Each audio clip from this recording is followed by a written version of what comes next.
Hello everybody. How are you guys doing? Hope everything is well. First order of business, boy. We require you to please throw your shoes at the like button. This is very important because the algorithm, God, I hate the whole YouTube routine. I just want to get into the news and you have to do the whole routine. But like I said, this is not a cooking show. This is not a gaming show. This is nothing of that sort. YouTube actually, its algorithm hurts independent media, right? You've seen this happen here. You've seen this all across the board. Alhamdulillah, we've been successful, knock on wood. But still, always need you to comment, share, or like. Just interact, basically, and it helps boost the algorithm and make sure that YouTube doesn't hide the news away in a cave, okay? So, with that said, I think we have almost 100 people watching, but just 77 likes. So make sure you hit the like button. We have a lot to discuss, a lot of interesting news, and yeah. So I'm very excited to get into that with you. Okay, and I try to leave plugging the show till afterwards. Unlike most channels, like, hey, if you want more videos about you should subscribe. Okay, we get it. So let me just pull this up for you, okay? We're going to dive right in. Get to the meat.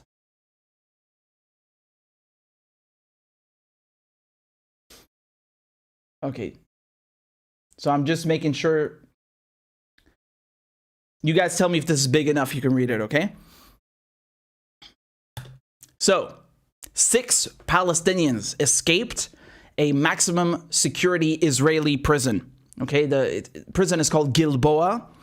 And this has caused a huge embarrassment for the Israelis. As you can see in the thumbnail, I used a picture of the cast from Prison Break, right, with a Palestinian flag behind them. A lot of people have been doing memes with Shawshank Redemption, which is another film about prison life and escaping prison, and drawing similarities between that and what just happened, right?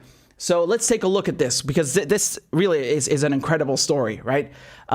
They basically tunneled out of their cell with a spoon, a rusty goddamn spoon. So you had 6 of these Palestinians in one cell, okay?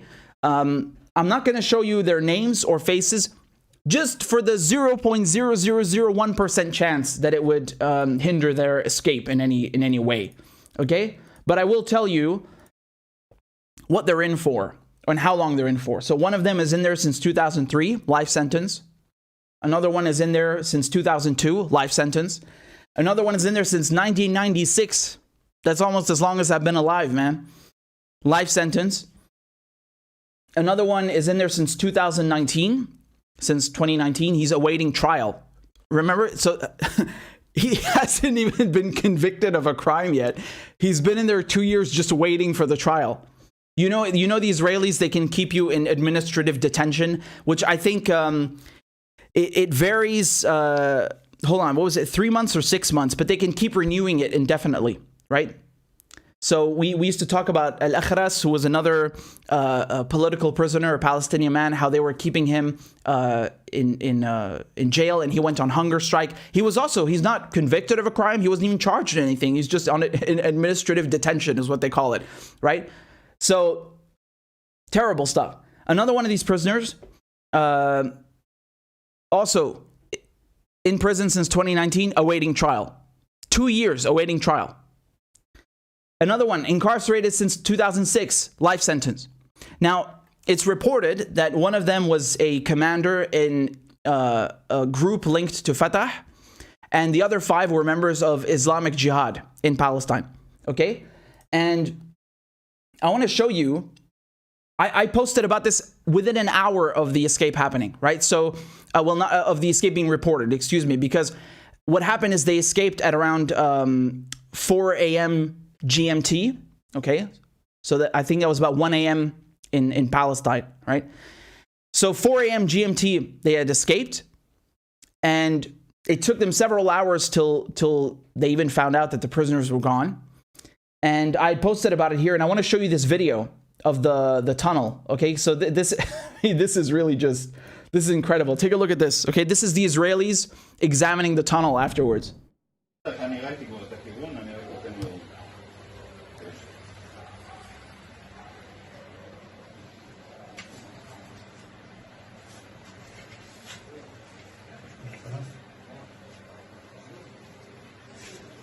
סליחה. המנהרה. התקופה. בוא נמקד לך את הראש, נוכל להראות לפני.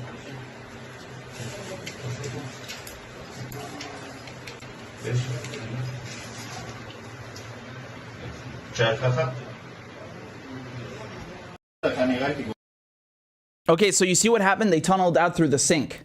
Okay, they tunneled out through the sink. Here's a headline from BBC. Okay, excuse me, my voice is cracking a bit. The prison, Gilboa Prison, is a high security facility known as the Safe. Yeah, well, it don't seem like much of a safe anymore, you know? And they're saying that in other headlines, let me just show you some other headlines, okay? This one from the Times says jihadists dig their way out of jail with a rusty spoon, okay? And if you read this one from Reuters, it says 6 Palestinian militants escaped from high security Israeli prison. You know, I find this choice of word very interesting, right? Let's imagine this happened in the US, okay? The headline would read, 6 men have escaped from such and such prison. They wouldn't say 6 militants, 6 murderers, right? 6, I don't know, Wall Street bastards escaped from prison. They would just say 6 men. But here they all put this word militant or jihadist or terrorist inside of the headline, right? To condition you. Like, oh, these people are dangerous. Oh my God, they're bad. They're baddies, right? Do you see? It's very subtle, but they do this all the time, right? So militant in this case is just another way of saying someone who resists armed occupation, which again, I must remind you because the mainstream media has done such a good job at brainwashing people. It's your right anywhere in the world under international law to resist armed occupation. That's not me saying that. That's what international law says. You have the right to resist military occupation, foreign military occupation by any means necessary, right? So that's what they mean when they say militant. They mean someone who resisted Israeli occupation of their land, illegal Israeli occupation of their land. Now, where they escaped, okay? And by the way, when we say escape, I just want to say one thing because someone on El Mayadeen, an Arabic news channel, commented on this, and he said he said they didn't escape. The prisoners didn't escape. What they did is on their own land, they dug a tunnel and then came out on the other side again on their own land. I like the way he put that, right? It's very succinct. But if you look here, okay, this is where the prison is, okay? So it's 14 kilometers, just 14 kilometers to the West Bank over here, Daf al-Gharbi, okay? And also very close to Jordan, as you can see, right? 14 kilometers, I mean, that's nothing really, if we're being honest. I mean, just a regular human. Just a regular human. You can easily walk 14 kilometers in less than a day. But these guys on adrenaline, they probably did that in an hour. I don't know. I'm just speculating. My point here is that they're long gone. You know, the Israelis are doing manhunts and everything. And look at this. This is really... Here's a headline from Jerusalem Post. The Israeli occupation forces searching for escaped prisoners east of Jenin, right? And... here's what they've also been doing. This from BBC. Israeli troops make arrests over Palestinian prison break. Do you want to take a guess who they're arresting? Just take a guess who they've arrested. Not the prisoners. No, their families. Right? Which is, of course, what any democracy would do, right? When the Israelis say, we are the only democracy in the Middle East, right? This is what you do. You go and arrest people who are innocent, right? And you put them in jail for your own failures. I mean, to begin with, the 6 men who escaped are also innocent. They haven't committed a crime, right? They're resisting armed occupation. That's their right under international law. I'm not saying that. That's what international law says. If you have a disagreement with it, you can go and talk to the authors of the Geneva Convention, the UN Charter, and so forth. So they've started arresting their families, right? Again, they've arrested 6 family members, okay? The brothers, the father, they even arrested a doctor. And you know what this reminds me of? This reminds me of last year when the Israelis their so-called border police. Again, this is ridiculous to call them border police because Israel is not a country and doesn't have any borders. The Israelis killed Iyad Hala, who is a 32-year-old man who is, he was autistic, and he was on his way to his school. He went to a special needs school in Jerusalem, and they killed him near Lions Gate. They killed him is the wrong word. They executed him, because when you kill someone, it's a bit vague. Was it with a car, with a gun? No. They came to him at point blank range and shot him in the chest. So that's an execution. And he was autistic. And after they did this, the Shin Bet, which is the Israeli, it's the equivalent of MI5, basically. It's their their internal security, right? Like the FBI, if you will. What they did is they went and raided his parents' house, because they just killed an autistic man who, according to his mother, his poor mother, man, you should have seen her crying, right? We covered this.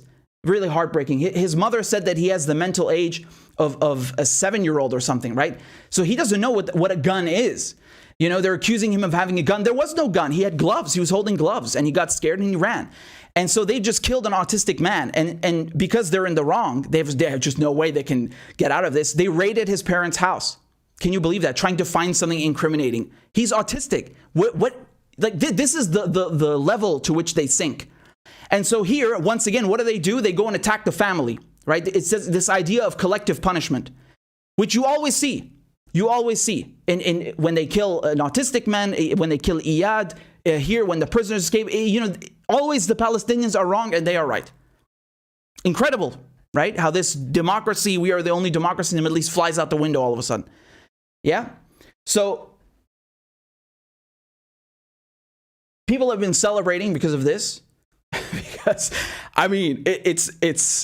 it is kind of funny. The Israelis, they always say that, they're so smart. If you go and you watch, there's so many books and movies and TV shows, they show the Mossad and they show the Israelis as like these extremely competent people who are extraordinarily intelligent. They have the best security, the best spies, they're masters at everything. And then this happens. You got not just any prisoners from a maximum security prison. They escaped with a spoon. With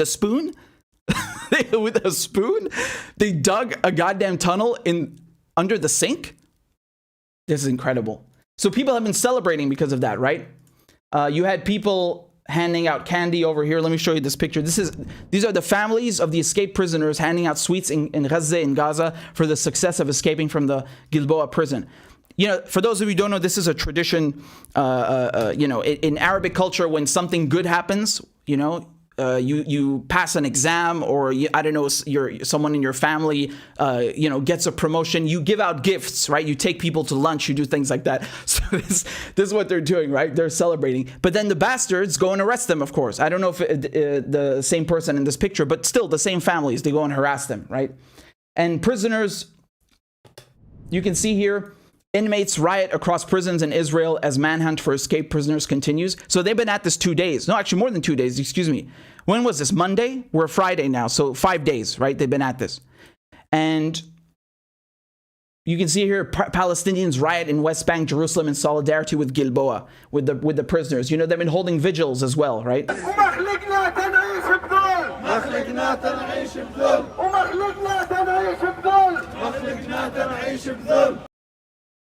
Right, so they've been holding all of these, they've been holding vigils for them, and not just the ones who escaped, but the ones who are still in the prison, because when you think about it, virtually everyone in these prisons is a political prisoner. Frankly put, they're political prisoners, right? And the Israeli prison conditions are just horrendous. You can see just last week there was a pregnant Palestinian woman, who was going to give birth in an Israeli jail. And it's by a miracle, because of public support, because worldwide people were like, what the hell is this? It's only by a miracle that she was released. But there are many Palestinian women who've already given birth in jail. They handcuff them to the bed. It's disgusting, And like I said, this administrative detention, this where they hold you without any trial, is 6 months. They can just hold you indefinitely without charge, without trial. Democracy, right? I love it, right? It's like these anti-terror laws in the UK and all this shit after 9/11. Oh, we're democracies, but we can hold you for like 2 days without trial. We can, in Israel, of course, indefinitely. Just, Patriot Act, just throw the shit out the window. Why not? And I want to show you this, this over here, right?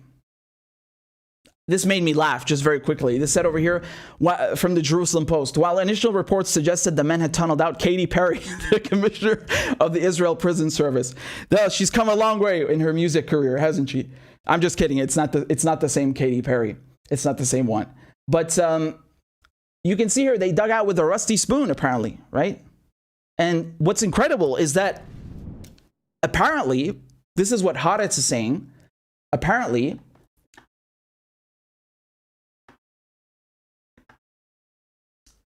the plan, the blueprint, when you make a building, the architects draw up a blueprint, a plan of the building. The blueprint for this prison was online. So the architecture firm, right, that made this, I'm going to show it to you right now. This is from Haaretz, right? Look at what they say. They say the blueprint of prison that 6 Palestinians fled was published online. And the floor plan was published online by the architecture firm that took part in the prison's construction, making it accessible to the public. So, I mean, I don't know what to think of this. There's a part of me that thinks this is damage control, because they're saying, oh, the guard who is above the tower fell asleep. He fell asleep, right? They even have like a detailed timeline. They know what time they escaped. They know what time the guard fell asleep, which is astonishing, right? They're saying the guard fell asleep. They're saying the architecture plan, the blueprint, was published online. Here's a snapshot of it, by the way. Take a look. Right? This is legitimate, right? This is from, it's one of the blueprints. It's one of the sketches of the blueprint. And the website of the architecture firm has been taken down. So I imagine the Shin Bet got in touch with the architecture firm and they made them take down the website. But it's still on Google, right? According to Haaretz. And another interesting thing is that this so-called flaw in the plumbing system, because the prisoners dug under the sink and they were somehow able to get into the plumbing, and then they got out and dug a tunnel, a hole out of the ground outside the prison, right? And they're saying now that someone tried to do this a few years ago to exploit this flaw within the plumbing system, but they failed. And so they're saying, oh, well, this is an old flaw. It wasn't repaired. Okay. And they're saying also that because maybe other prisoners are doing the same thing now, that's why they evacuated the jail, right? Practically, they evacuated the jail. They bust all of the remaining prisoners inside of Gilboa and took them to other jails, just in case others were digging tunnels. And so part of me thinks that maybe they're saying this stuff to make it look like it's much more sinister. Oh, look, these Palestinians, they had a blueprint of the jail. It was online. They knew about this flaw in the system because someone else tried it before and they exploited it. And they had someone waiting outside with a mobile phone maybe and a car. I think they're trying to do this to cover up. It's damage control because they look so stupid right now, right? It's much better to say that than going like, well, we're idiots. We just didn't do the job properly. I don't know. I mean, there's certainly a flaw which was exploited here. Yes, certainly. But I think to a certain degree, they are a bit arrogant. And this is what it cost them, because they're so confident in their ability. They're like, no way someone's going to escape from here. Yeah, well, this is the biggest prison break in 20 years, right? And I don't think they're going to catch them, alhamdulillah, This happened Monday. We're Friday now, right? We're Friday the 10th. Sorry, excuse me. Yes, the 10th. And this happened on the 6th. The Jordanian border is a couple of miles away. The West Bank is 14 kilometers away. You can walk that. Anyone can walk that in less than a day, in a couple of hours, right? So I don't think they're going to find them. And do you know how they found out about the prison escape? They didn't do a roll call or a count. No, it turns out some locals notified them. So they're saying in some reports it was a taxi driver, In others they're saying, oh, it was a farmer, right? Whatever. It was some locals basically, right? Who notified them. I mean, this is incredible because that means the guards themselves didn't even know that there was a prison escape. Some locals had to tell the police, who then phoned the jail and told them, yo, you need to do a prison count. Maybe you got some people who escaped. I mean, what's going on here? And also, they say now that they have security footage of the escape. Okay. Why wasn't anyone watching? You know, like, there's so many things wrong with, like, the level of incompetence is incredible. The dogs didn't work. The cameras didn't work. What's going on here? I just want to read you what's going on here, right? These men who escaped, these 6 Palestinians, these bosses, they evaded 40 prison guards, okay? 3 watchtowers, 2 walls, 2 barbed wire fences, and a pack of sniffer dogs. I mean, this is astronomical levels of incompetence. It's truly astronomical. It's you know, it's something else. It's something else. And I have no clue how much of this is true, whether someone was actually outside with a car, because they say that they saw them escape, but they don't say that we had footage of a car. If they did, they would have said that maybe. I don't know. This is just speculation, right, from the Israelis. But nonetheless, this is a huge win for the resistance, okay? This is a huge win for the resistance. It's such an embarrassment for the Israelis, right? Because they're saying this is not just any prison, it's a maximum security prison, and they got it with a spoon, with a rusty spoon that they were hiding behind a poster, okay? I just want to read you a little bit more here, right? This is from the Jerusalem Post. They said the 6 escaped prisoners were sharing the same cell. 3 of the prisoners who managed to escape tried to escape from Israeli prisons before that, okay? I mean, number one, this is a stupid thing to do, because if you just look at, you know, Allied prisoners of war in World War II, when you had repeat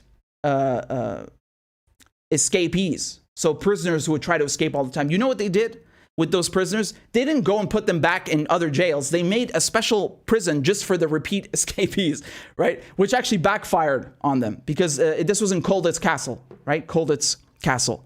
It's a castle. And they went and they put all the worst attempted, the repeat escapees in that prison. It's the top secure prison. And it turns out the war ended by the time so the war ended before they were able to actually do it. But they were building a goddamn plane in the attic. I'm not kidding you. They were building a glider in the attic. That's how good these guys were, right? But here you can see that they're just taking all the repeat escapees who have now been successful and put them in this jail. I don't know. They shot themselves in the foot is what I'm trying to say, right?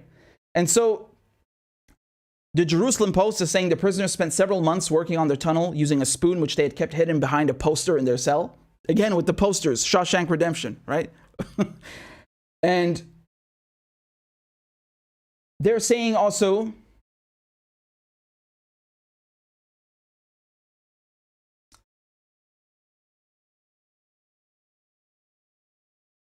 just to give you the time, they're saying when prison staff carried out a head count at 1 GMT, so 1 a.m. GMT, they found 6 inmates were missing, okay? CCTV cameras captured them leaving the tunnel at about 1:30 on Monday, but the alarm was only raised at 4. So you do the math.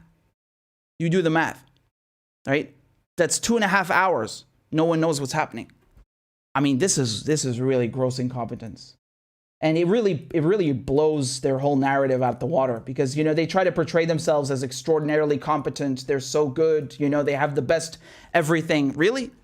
They just made fools of y'all. But anyway, it's a huge win for the resistance.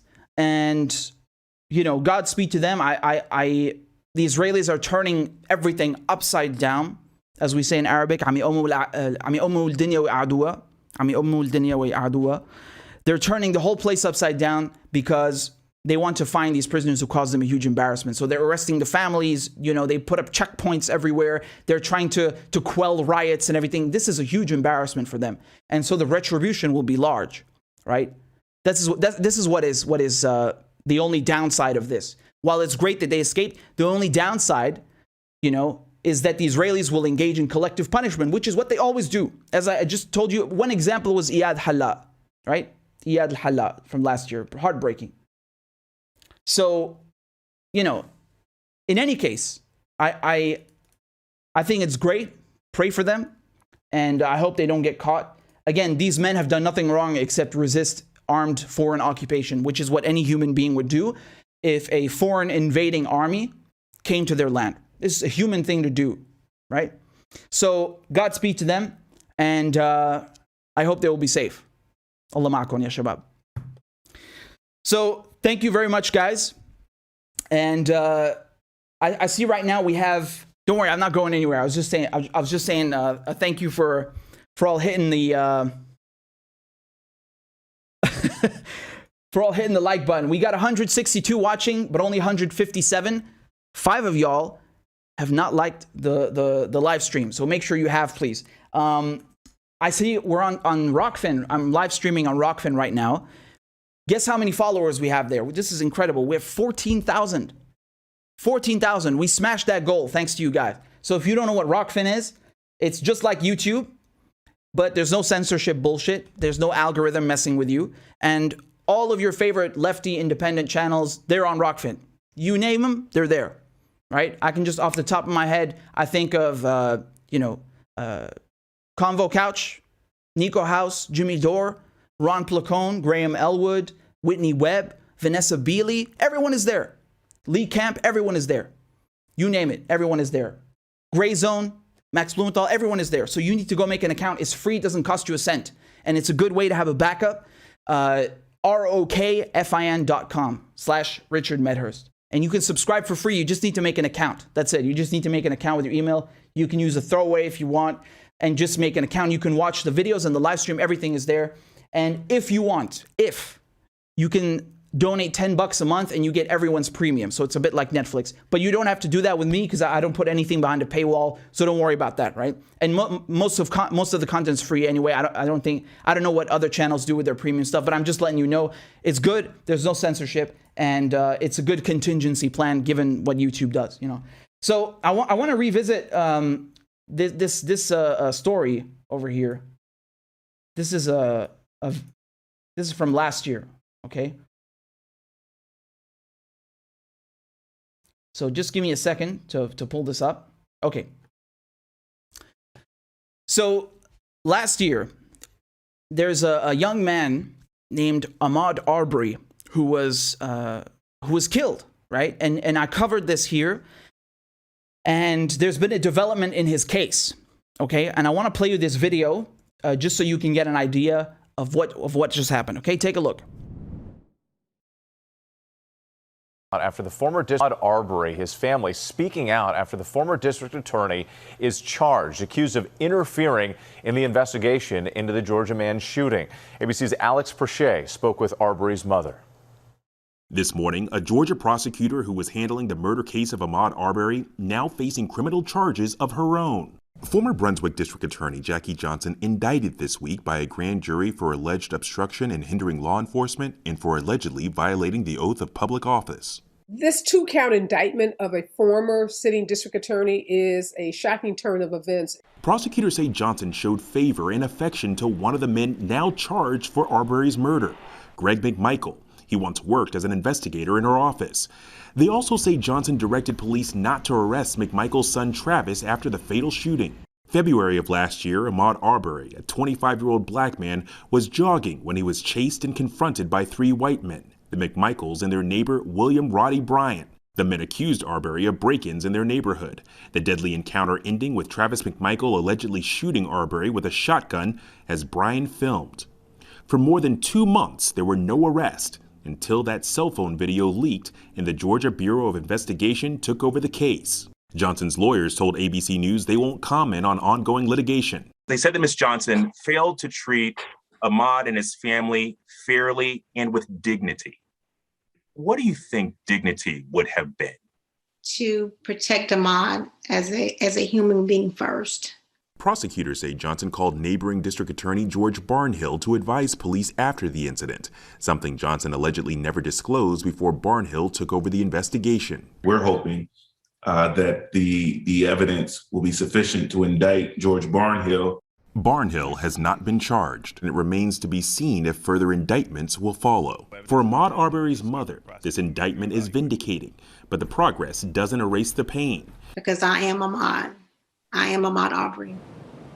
The McMichaels and Bryan have pleaded not guilty, and this case is now being handled by the district attorney in Cobb County, just outside of Atlanta, a completely different county from where former district attorney Johnson worked. Dan? So this is an incredible story. This is an incredible story, okay? So, again, I don't know how much trouble I'm going to get into with YouTube censoring this crap. Like, yeah, it's horrible. It's gruesome, but, we got to report on it. I mean, just to recap in case you didn't understand, they killed this man, 25-year-old Ahmaud Arbery, right? So he's younger than me, right? I'm 29, he's 25. He was jogging, and they claim that he broke into their house. Well, last time I checked, you can't kill someone for breaking into your house. No less in Georgia. They don't have this stand your ground law. Also, he was on the street. He was on the road where you drive the car. He's not in your house. You can't kill someone on the highway or on the road while they're jogging and then he broke into my house on the highway. What? Yeah, that's what they did. And the people who killed him, the McMichaels, because it was the son and the father, right? Nothing happened for 2 months. Okay, so take a look at this. February 23rd, he was tragically gunned down, okay, while he was jogging. And it's on tape, right? And then there's nothing for months until May. Until May. Can you imagine you kill someone and then there's nothing for 3 months? Why was there nothing for 3 months? Because this woman, the district attorney, who I just showed you over here, okay? There she is. The former district attorney, right? Jackie Johnson. She used to work with the father, right? The McMichael, who participated in the murder. And because they're former colleagues, and he's a former investigator, right? She was like, no, I don't think anyone should be arrested. Just go home. I mean, if that's not corruption, I don't know what is. And so she's being charged now with obstruction and hindering of law enforcement, okay? And what else? She's also being charged with violation of oath. I mean, honestly, that's covering up a murder, what she did. It's a bit more than just violating oath. She covered up a murder, right? And now she has been finally arrested and charged. But you get what's happening. Like, this is so twisted, this whole thing.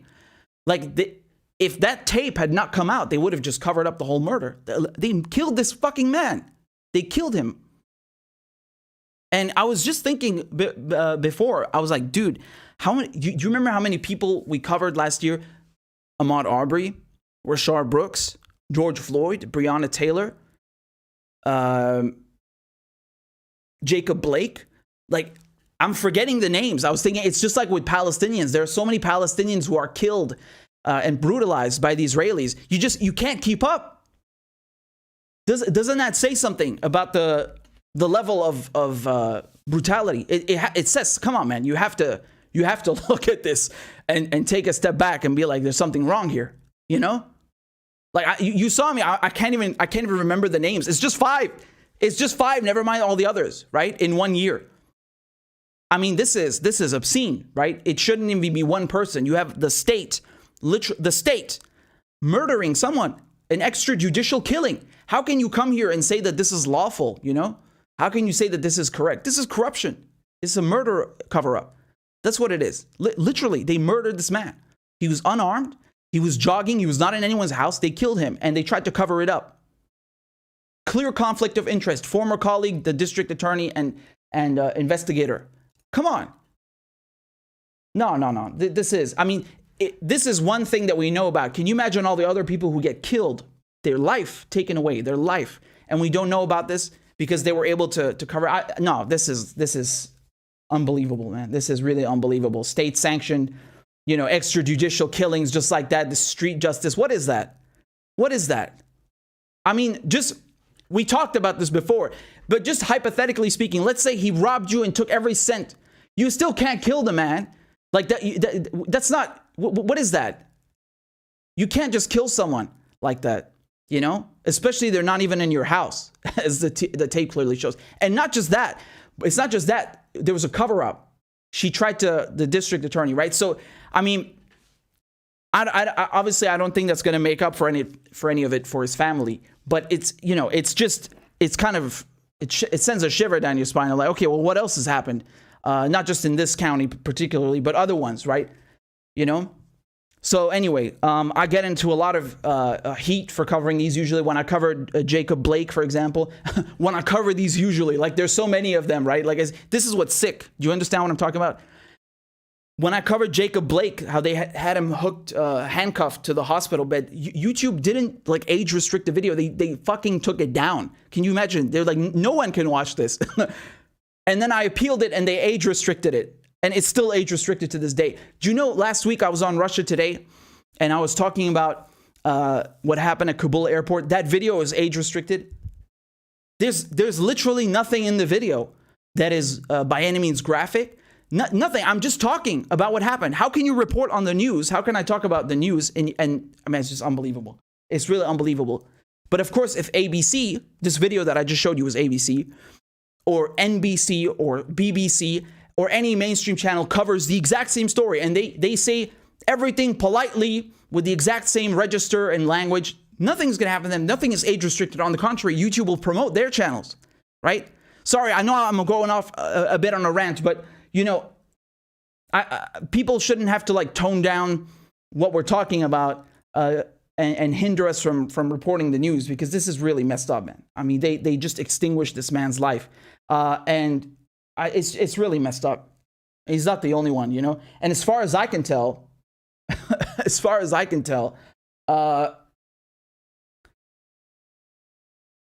you know, they might get away with a slap on the wrist. You know why I say this? Because if you look at what happened with George Floyd, right? The 4 cops. I mean, first of all, let's rewind a second. What happened to the Buffalo Springs Police Department? Do you remember? All charges dropped. They actually, they threatened. Do you see how this is amazing? How the police, when they murder someone, or in this case, they cracked this poor man's skull who's 75 years old. It's all on video. I'm not making it up. You can watch the video. And if you think that's orderly, I don't know what to tell you. But when they were going to get in trouble for that, the whole police department banded together and they're like, we're going to quit if you don't stop messing with us. Incredible how they have class solidarity. Incredible how they understand how to use their collective power, right? Same with the rich, right? And the ruling elites, of course, in DC and Whitehall and so on. Incredible. They understand class solidarity down to a science. Okay? And then they try to convince you, no, you don't need this. This is no, this is bad. Communist. Yeah, look at how they worked. Look at how they act. Right? In any case, I just want to give you that example that there was no adequate response to this police brutality. George Floyd, I mean, you saw the trial. You saw what happened at the trial. Do I need to say any more? There's really something off on here. And this is another example of that, although I would argue this is even worse. I mean, this is such a cover-up. If that tape hadn't come, I wouldn't even, I just want to get you to understand what's going on here. That's all, you know.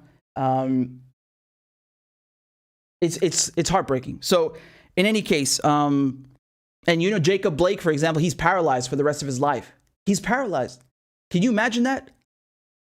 I'm sorry, man. I don't know what justifies paralyzing someone for the rest of their life, but certainly not walking towards their car. No, you need to learn something, man. When you look at, like, there's other ways of handling this. Do you understand what I'm saying? If you go and you look at videos, and there are many online, of British police, and by no means are British police perfect, believe me, but they don't have guns, and they are forced to handle violent situations with another method, which does not involve killing or paralyzing someone. So my point here is that there is another way.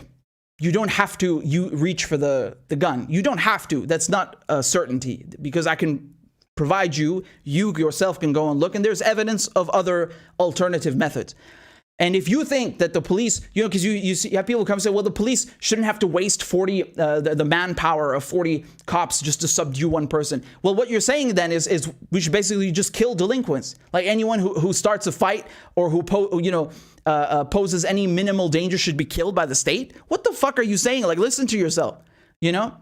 So anyway, I'm just saying there's another way to do things which, you know, should not involve extinguishing people's lives. I think that's a sane fucking rational thing to say, no? Anyway. I hope you get the point. So let's continue into the next story. And before I do, if you'll excuse me, I just need a quick bathroom break.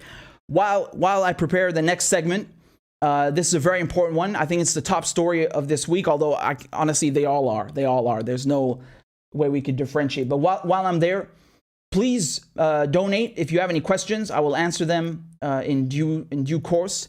And you can do that here on PayPal or CashApp or Venmo. I have so many big projects ready for you guys that I'm keeping a surprise. I have so many beautiful things to show you and to do. And we can only do it with your support. So I'm forever grateful. Thank you so much. And by the way, we have a tip over here on PayPal from Ross. What does Rossa boy say? Yes, boy. What do you say? It won't load. Ross says, I have no candy, but this will have to do. This will do. Yes, indeed, boy. Thank you very much. Very good. Good show. Bloody good show. So, also, I can't remember who it was. Someone last time paid me to do that, the accent. But I do it with pleasure. And by the way, you know, speaking of the whole Eton schoolboy accent, boy, I have a new issue in Black Agenda Report. Yes. So the second edition in Black Agenda Report of U.S. Corporate Watch just came out. I said I want to go into I want to get some water. I'm already off on something else. I need to show you because it's really important. Just check this out, okay? I talked about this last time, but still, you should see the next edition, the latest edition, because it's very cool. Okay, so I told you last time about this brand new feature, which I'm of course very proud and honored to participate in Black Agenda Report. And the second edition is out now. It's called U.S. Corporate Media Watch. Okay, so this is the second edition, and of course, sorry, wrong window. Of course, we dedicate this to Glenn Ford because Glenn Ford. I mean, what can I say? He co-founded the publication. He's been an anti-imperialist, anti-war, pro-black liberation fighter his entire life, and it's really a huge loss.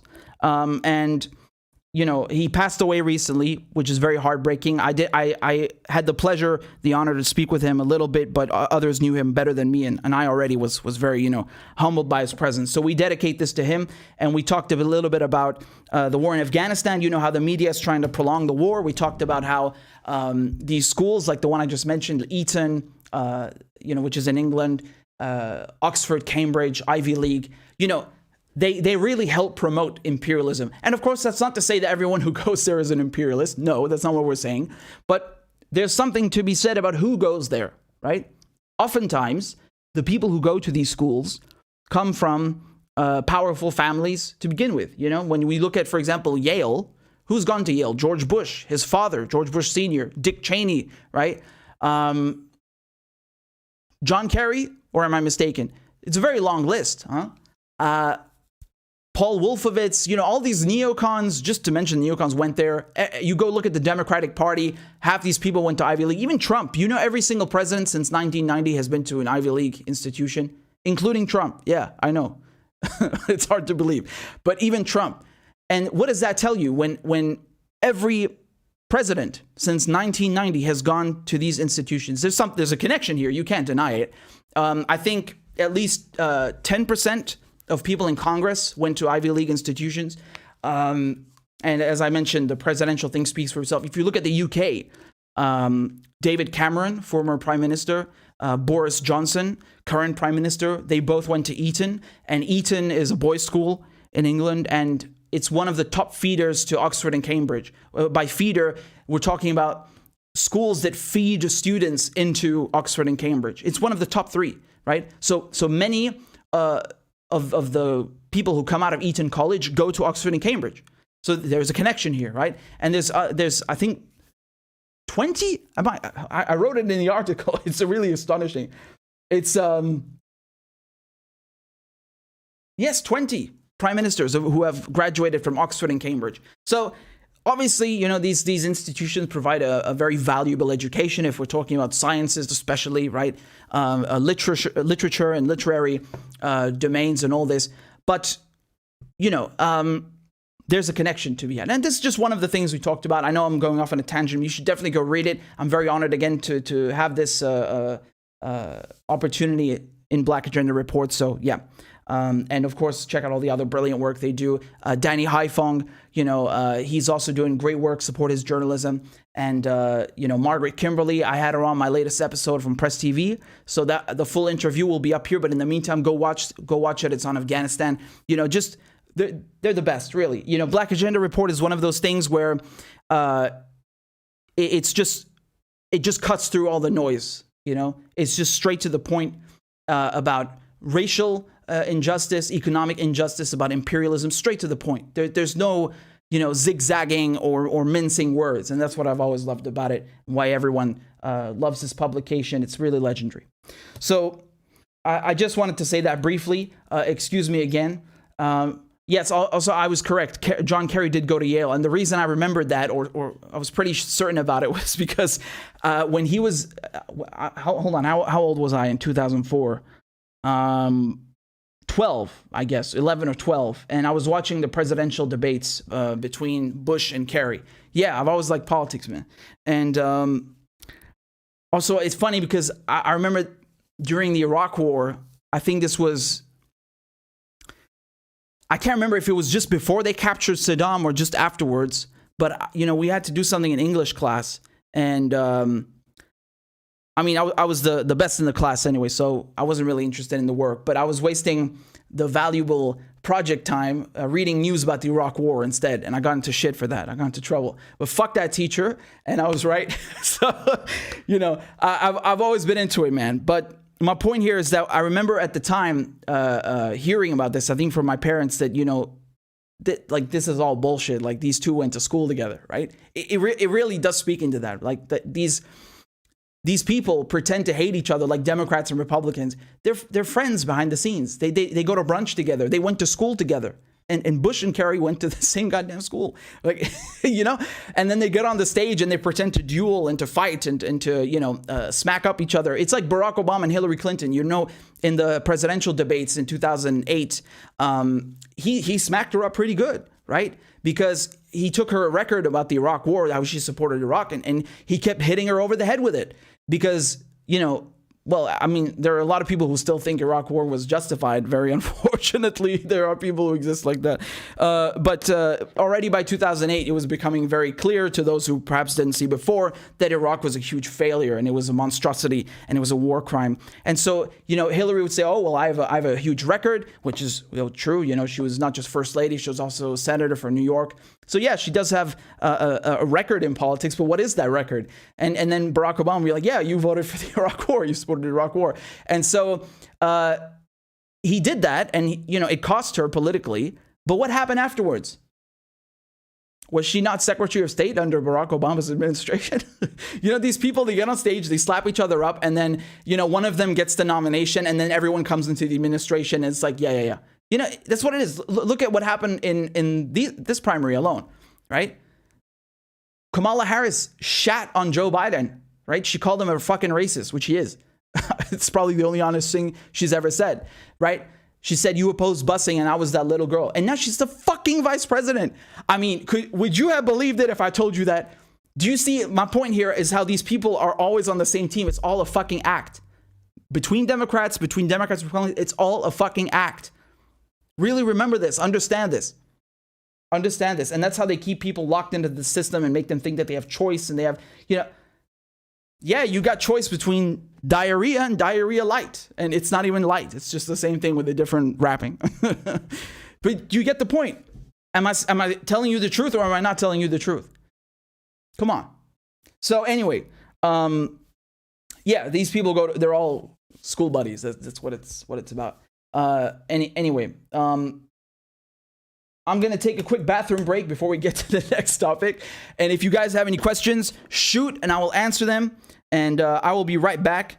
Thank you very much. We got a tip over here from Ellen on Venmo. She says, "Thank you for your heroic work. Thank you for supporting this work, and I'm very grateful to you." Just give me a second. I'll be right back. Thank you very much to you, Ellen. You're very kind.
All right, I'm back. I want to show you something really cool, which I discovered by accident. If you can believe it, if you can Adam and Eve it. This, I think Claudia made this, and it looks so damn good. I mean, I really love this. This is really cool. This is really cool. Thank you so much. Check this out. Isn't that dope? Hey, I love it. I think it's pretty cool. So maybe I should put that instead of the other screen. I don't know, although the other one also has the codes on it and stuff. But we could do this too. This is really cool. So thank you for that, and of course thank you to everyone who's supporting the show and keeping independent anti-imperialist media going. Couldn't do it without you. I mean, just I'm so grateful to how far we've come, and there are so many more things, so many more exciting things that I want to show you, and I can only do them with your support, for which I'm always grateful. So, if you'll just allow me a moment, I need to get the next segment ready. This is a big one, and I'm just keep this up for a second, all right?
I'm just remembering how horrible, how bloody atrocious that was. The election coverage was. I mean, I don't know, man. That Democratic primary, it ate a part of my soul. It really, I don't know if I can do that again. I have to, unfortunately, but I don't know if I can. But I have to. Hopefully there won't be a Democratic Party by the next time we have to cover the election.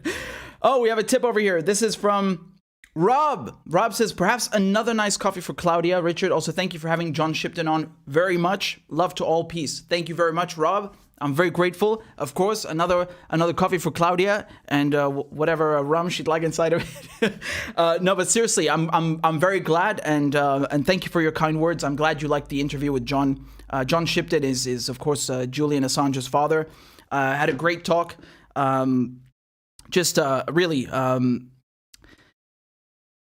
so many things that we were able to talk about, and you know it's nice amidst all the bullshit. If you know, we're being frank, all the crap that the US, the UK, all these states, these governments are throwing at him. That and of course Julian and his family. That, you know, really were able to have a light moment or a light-hearted moment in between all that. I think it's very much needed for their sake, most certainly.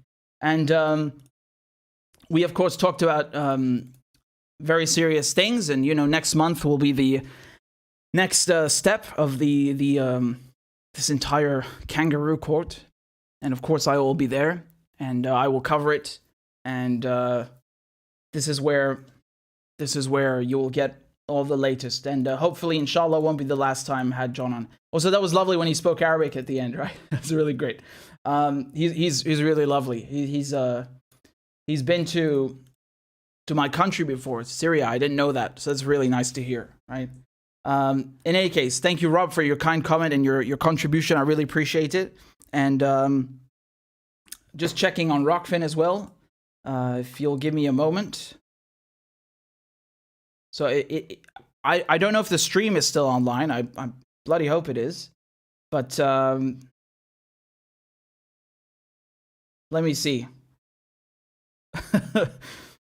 If it will load, that would be really nice. Yes. We have some tips on Rockfin. So thank you. Andrea says, here's to the 6 heroes who made the Israelis look like idiots. Amen. Amen. Here's to them. And thank you so much for your tip, Andrea. Really appreciate that very much. So let's go on to the next topic, shall we?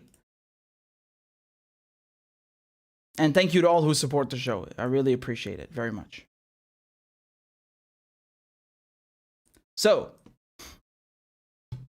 in Afghanistan, the Taliban have declared an interim government. Okay, and of course, this has ruffled some feathers and caused some heads to turn.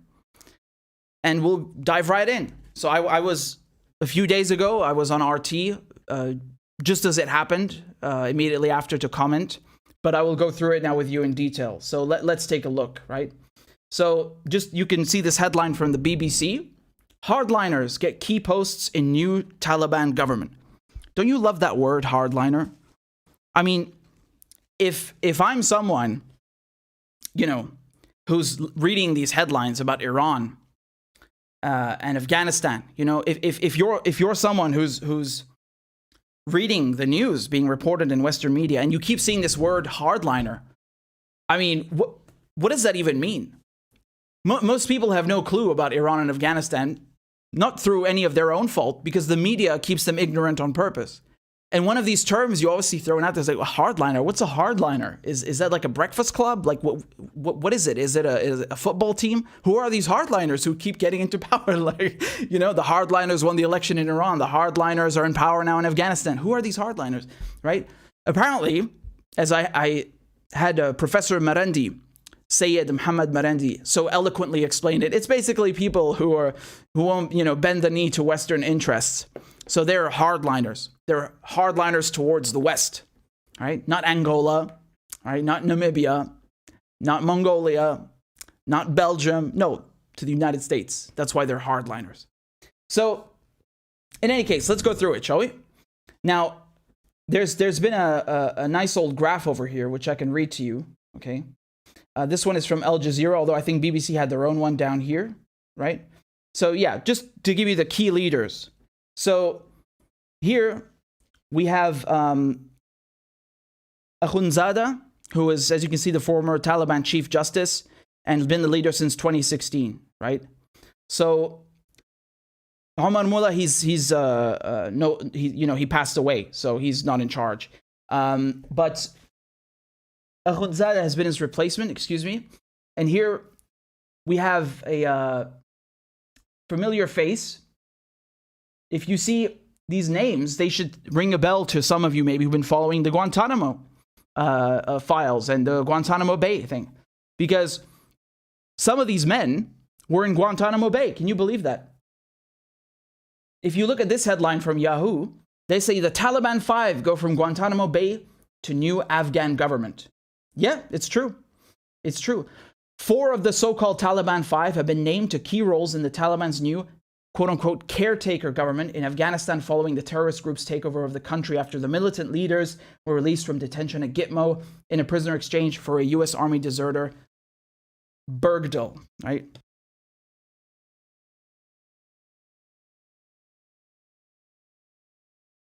And it's not just that. It's not just that. It's not just some of them have been in Guantanamo Bay. One of them has a bounty on his head, if you can believe that, right? So I believe they mentioned this in here. I'm trying to find the bounty, but I know it's 5 million, right? So I said his name when I was on RT, and now it's completely escaped me. One of the people who's in this interim government, right? He actually has a $5 million bounty on his head. And I know we're talking about Afghanistan now, but still, I just want to remind you of something, right? In Syria right now, if you look at northern Syria in Idlib, which is being run by HTS, Hayat Tahrir al-Sham, the head of HTS, Jolani, he has a $10 million bounty on his head because he's an Al-Qaeda commander, right? Not a former one, he still is. And nonetheless, the US ambassador is calling him an asset. So just because someone has a bounty on their head, in general, I'm talking not just about Afghanistan, but just because someone has a bounty on their head doesn't mean the US doesn't like them, okay? If you look at Ayman Zawahiri, who has a $25 million bounty on his head, he was second in command in Al-Qaeda, bin Laden's right-hand man. He blew up the Egyptian embassy next to my school in Pakistan, and he has a $25 million bounty on his head. And in the Cold War, guess who was giving him money? The CIA. So these people who have bounties on their heads, I'm not saying they're necessarily working with the Americans, but oftentimes you'll find a little connection, right? And in this case, there is one, because the guy who has the bounty on his head, I can show you a picture of him right now, okay? Here's the bounty. It's from the FBI, right?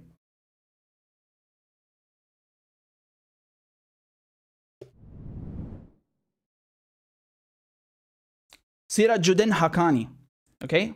He has a $5 million bounty on his head.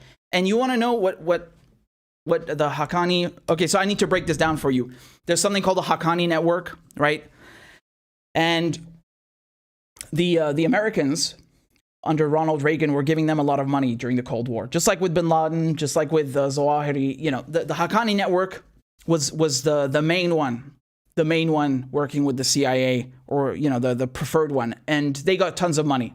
So once again, we have a case of someone who is being funded by the Americans, right? And then becomes an enemy of the Americans. And it's just such a weird series of events. And if you'll excuse me, the bounty is actually, if you look here, yeah, it's 5 million. So let me read it to you. He's wanted for questioning in regards to a hotel bombing in Kabul. And now this guy is the interior minister.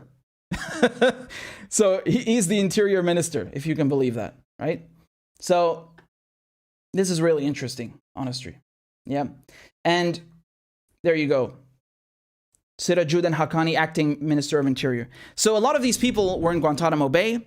They have bounties on their heads. I'm trying to, you see the picture I'm trying to paint here? Well, it's not a picture, it's the truth.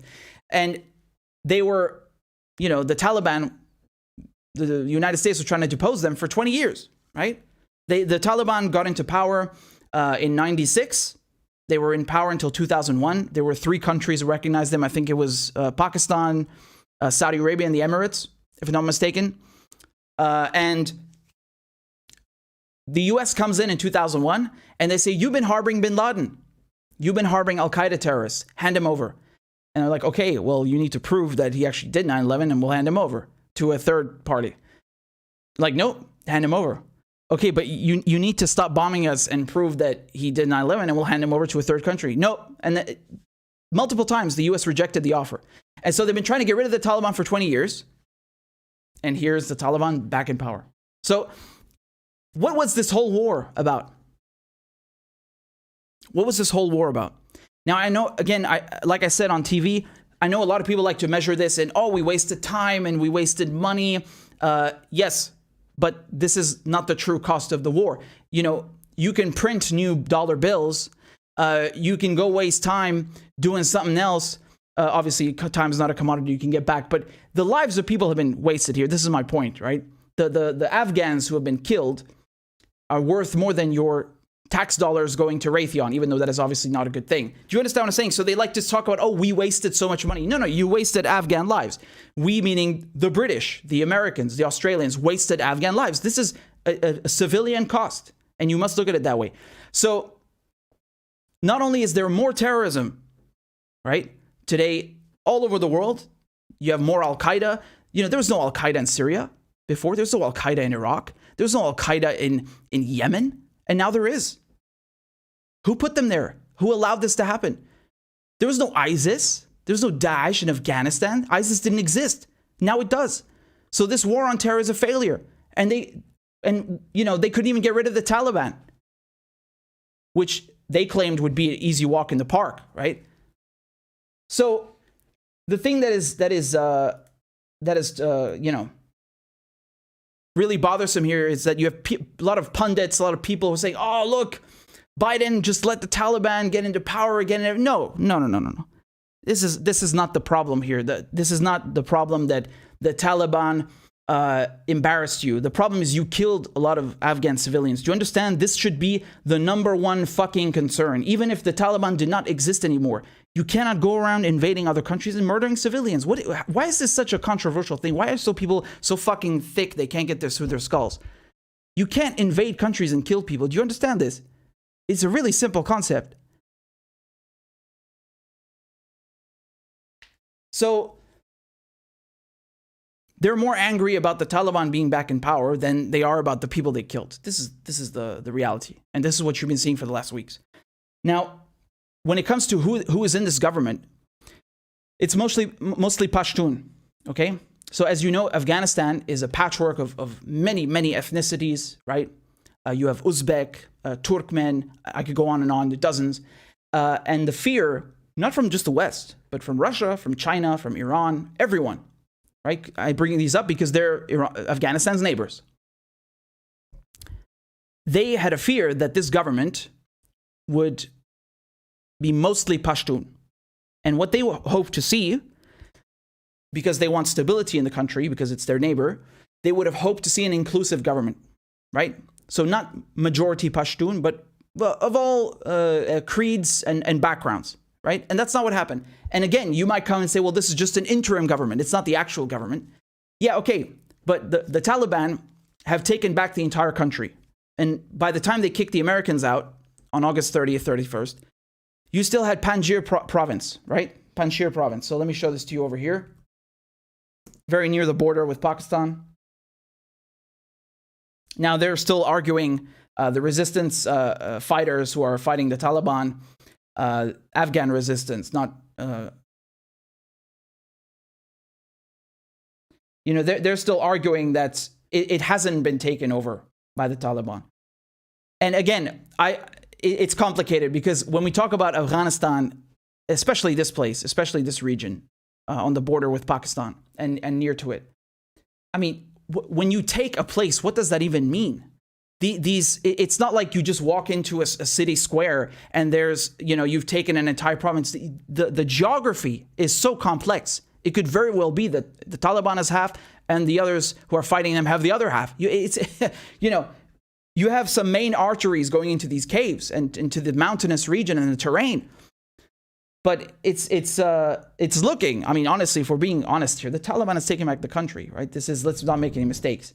Let's not kid ourselves. And so my point here is that this is not far from Kabul, and it's also close to the border with Pakistan, right? That's where I lived, Islamabad. Lived there for 4 years when I was younger, right? When I was a kid. So they've taken this back, and they have the whole country.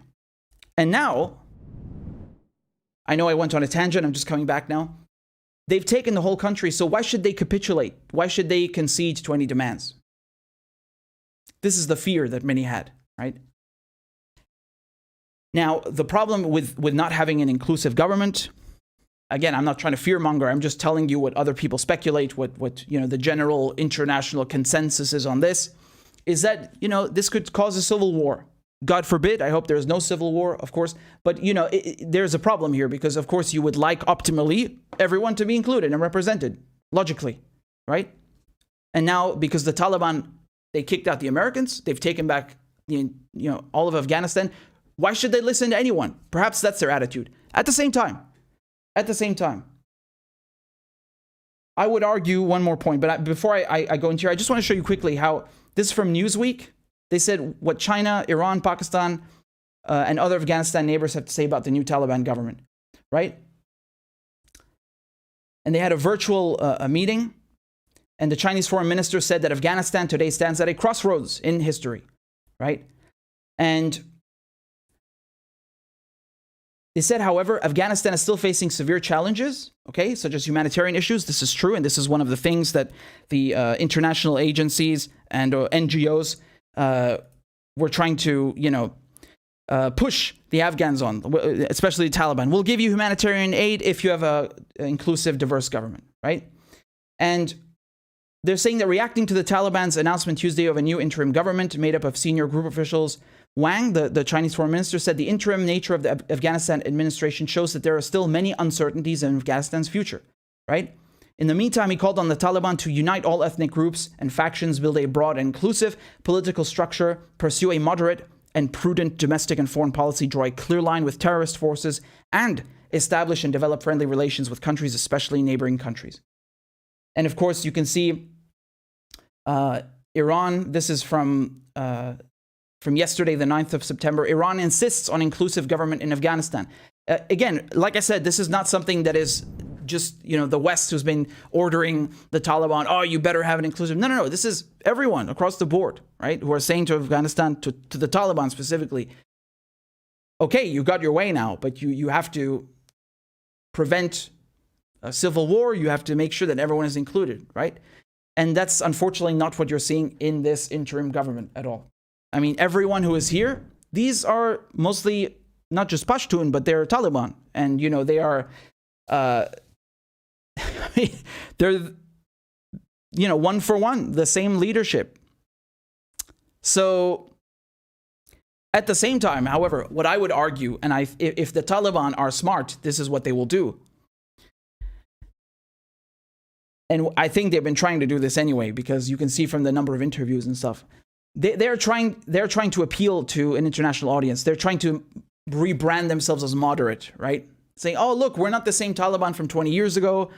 We were trying to do this and this differently. One of their spokespersons, Suhail Shaheen, was posting on Twitter that women can go to school now. Okay, well, schools are about to open. We'll see. But the point I'm trying to make is that they want to be seen as legitimate. This is what the Taliban has been trying to do since before 2001, right? Only 3 countries recognized them from 96 to 2001 when they were in power. So they have a real issue with this. Not even their neighbors recognize them, as I just told you. Iran, China, Russia, no one recognized them as a government in the 90s. And right now, no one else has recognized them as a government yet, okay? So they have a real problem, not with legitimacy at home necessarily. I think one of the reasons, which Professor Abrams explained so eloquently, one of the reasons they were able to take back the country so quickly is because they have gained legitimacy with the people to a certain extent. Not every Afghan, of course, but to a certain extent, right? Their issue now is having this internationally because they want to have diplomatic relations and to establish ties with their neighbors and with everyone else. They want to have trade, they want stability, security, and they want legitimacy. So, I mean, if this stays like this, that's not going to happen. You know, Iran, again, I speak about Iran because they're their neighbor. I speak about China because they're also their neighbors. They have borders with them. And of course, the other neighboring countries, Russia doesn't have a border with them, but is nearby. They don't want any more bullshit in their backyard. You know, they've just had 20 years of a NATO occupation. They would like to see some stability, which is normal, right? Because it affects everyone. When your neighbor is doing bad, you know, it could spill over into you. Just look at what happened when Iraq was invaded. This whole shit with ISIS spilled over into Syria. In many ways, I view it as an extension of the Iraq war, right? You should. And they're both atrocities, right? So both Afghanistan's neighbors and the Taliban have an incentive to calm shit down, okay? To work together, to have an inclusive government, and, you know, inshallah, everything will be peaceful. But if it stays like this, I mean, I don't know what to tell you, man. No one is happy with this, huh? Right? No one is happy with this. Like I said, the Chinese foreign minister, Iran's foreign minister, they immediately came out and said, you know, this cannot stay like that. Obviously, they're not trying to impose anything. They didn't invade Afghanistan, unlike some other people. But you know what I'm saying? This is an international consensus here. And when we talk about humanitarian aid, you know, Afghanistan, according to their interior ministry, I think it was the Minister of the Economy last year, 2020, they said that 90% of Afghans live in poverty, which is unsurprising given that, you know, the occupation, the plundering. Of course, I'm not surprised. Whatever the figure, there is a lot of rebuilding to do, yes? You can't do that with an unstable security situation. You can't do that if you don't have trade with your neighbors. Never mind, you know, the rest of the world. So they need humanitarian aid to begin with, and the UN and other NGOs are telling them, you know, if you don't do something right here, meaning you don't form an inclusive government, you respect women's rights, etc., we're not giving you any more humanitarian aid. So my point here, it's not about whether I agree with any of this. I'm just trying to break down the situation. My point here is that it's like a standoff for the moment, right? Everyone is looking at the Taliban. What are you going to do? And the Taliban's looking at everyone. What are you going to do while we do what we do?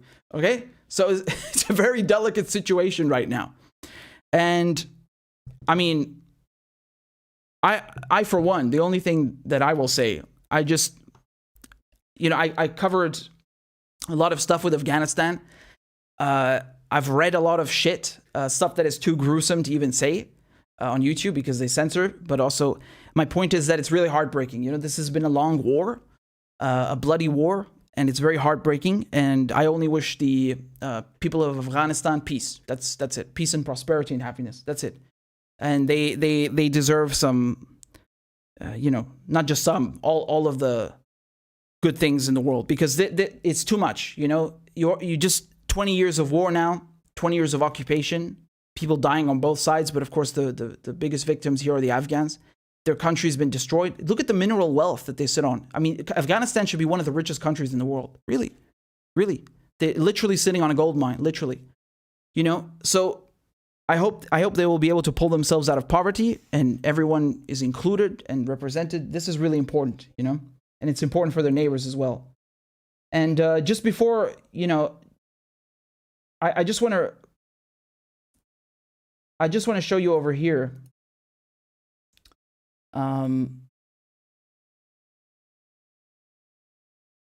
These are some of the headlines that you've been seeing, right, in the Western press. So they've been saying, oh, the Taliban forms an all-male Afghan government of old guard members. Okay, I mean, I think you have bigger problems than that, right? So this is not the only place I've seen this headline. I've seen this headline in many places. They're like, oh, the Taliban government is all-male. Listen, man, maybe, just maybe, for a moment, you should focus on the point we just talked about with the ethnic diversity, because it's not just all male, it's all Pashtun, if we're being honest, right? This is one issue, which I just talked about extensively now, why this impacts their development, what their neighbors are going to do, what the world's going to do. Maybe we should talk about that also. Like, maybe put that in the headline. I don't know. My point here is that the media, the liberal media, as usual, they're trying to do the same thing that they did before to try and prolong the war. Oh, if we leave Afghanistan, the women's rights. Motherfucker, we all care about women's rights. But there's an occupation going on where women and men are all being killed. People are being murdered. Do you understand? So what is this idea that you can occupy people, a foreign military occupying someone else and then giving them rights? You don't have rights when you live under a gun. You don't have, those are not rights. You live under martial law. You live under the rule of a foreign occupying power. You don't have rights. Women's rights, human rights, no rights. No rights in any capacity, right? Civil rights. There are no rights when you are occupied by someone else. This is such a basic fucking concept. You don't have independence to make laws, to establish rights, when the State Department is picking the fucking people in the government. When they picked all these people to run Iraq after the invasion, and when they picked this new government in Afghanistan after the invasion, they're fucking puppets, man. They're goddamn American puppets. People don't trust them. There's no legitimacy. Okay? This is why it crumbled so fast. One of the reasons it crumbled so fast, if people actually saw the government as legitimate, the one that was handpicked by the Americans, right? And by the way, I just want to read you a quote here from Elijah, who of course is brilliant on everything. I wanted to read you a little quote here that he said about this government. Okay.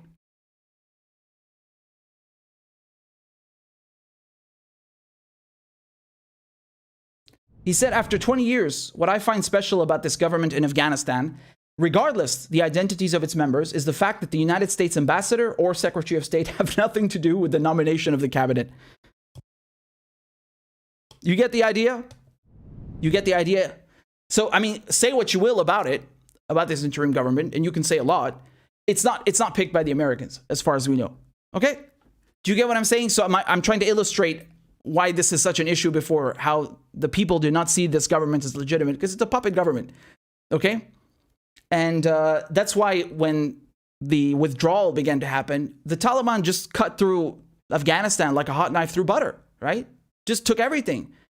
One of those reasons is this reason, because the government, not just the security forces, right, which they were pretending to train, not just those, but the apparatus, the state apparatus was not seen as legitimate to begin with.